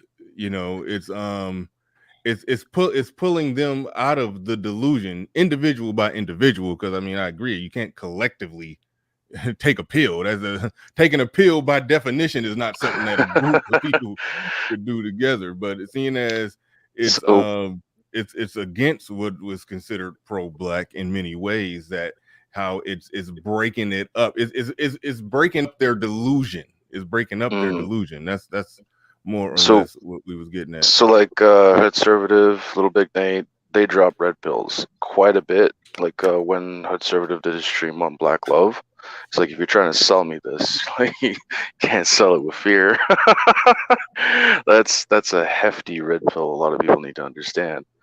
And so, like, look, man, sure, I'm an outsider. I'm not a brother. I'll tell you right now, though, if you're trying to form a community and make it better and grow and whatnot, you're going to have to make sure it's not majority pookie. And I don't mean that in an offensive way. I'm not stupid. Little Big Nate, Conservative, Trey, they've all covered a lot of the dysfunction. And this is a hard red pill for anybody in the chat and panel. If you want your community to be really well stable, start with the individual and grow from there. Don't start with the collective. It's the opposite. Well, the attempt, I'm sorry. No, the attempt to use the collective is the attempt to take the onus off the individual, Ragnarok. Yeah. It's a reflection. Don't look at me. Don't look at my deficiencies. Don't look at how little I've accomplished in my 40-something years. Because I can't do anything until the community gets started and we get these things together as a collective. You're going to move. You can't move yourself to do something constructive, but you're going to wait on 45 million people to get busy doing something constructive. You're an idiot. You have a better chance of 5 successful black men with successful wives and families and children creating an even better community than you would with 1 million who are dysfunctional. Waiting on 1 million to all jump on board. You're absolutely right. You're absolutely right. You got to start small. Okay, right. Excuse All me. right. Well, I have to say this because I think everybody is thinking nothing that you said just now matters because you're white. And I knew this would come up, huh? Yeah, I think that must be said. Oh, you think black people are the only people with a community or a family? No. Can't let you do it because he disclaimed. He separated himself from white folks a long time ago on my channel. He did it. You must disregard everything he says, and anybody who listens to any of his words is an Uncle Tom. Like, well, he's not white when I'm on the scene. When I'm on the scene, Ragnarok is not white. He disassociated himself from white people a long time ago. This must and he be knows white supremacy. Oh, for GC, unless he has a black even girlfriend. when they disagree with each other, it's bad somehow. And even when they Okay, do, we disagree. This, that, and the third. You want to know why I give a fuck about the community? I got a mulatto daughter. You think I want her to grow up with a community that fucking influences her in negative ways? Whoa, see, No. the pro-blacks will accept Don't him as don't a let black her around girlfriend. that community, Ragnarok. Don't let her. Don't even let her even believe that. Start her Exactly. young. I'm not even gonna let her get near that community. Thank you very much. oh, okay. By the way, to all those who are confused in the chat room, yes, I am trolling. No shit. Yeah, I know. I don't know why. It's good for shits and giggles, Taste. Yeah. All right, Bernard, I'm gonna get off of here, and I'll see all of y'all on these YouTube streets. You know, I got some videos I gotta edit, so I gotta get them out. All right, peace, Peace, Uncle All Stu, right, man. y'all. Love all of y'all. Good talking with you, brother. Same here, sir. All right, Stu. All right, now. All right. Trey the NBD in the building. Go ahead. You got it. You got the mic. You probably about to get up out of here real soon, and I don't even think I got time for go around final thoughts. Yeah, from everybody, well, I'm about to go jump ahead. off too, man. I appreciate you letting me come on, appreciate brother you, Bernard. I appreciate all the brothers on the chat. I see the gang is all here, See and you tomorrow, X. yeah, that's right. Shameless plug, goddamn it. Brother Big Nate will be squaring off in the Digital Squared Circle tomorrow with brother JR, and they will be debating the United States of Racism. So make sure you have your black asses there, 9 p.m. Eastern Time only. Is JR on that TPOT dude Media. that and isn't he like He's a Latino cat. Yeah. Does he Yeah, claim to That's be them the on like here, the they got leader of? Does he claim to be like the leader of the Latino manosphere or something like that? No, I think he's I the heard him say- leader of the liberals.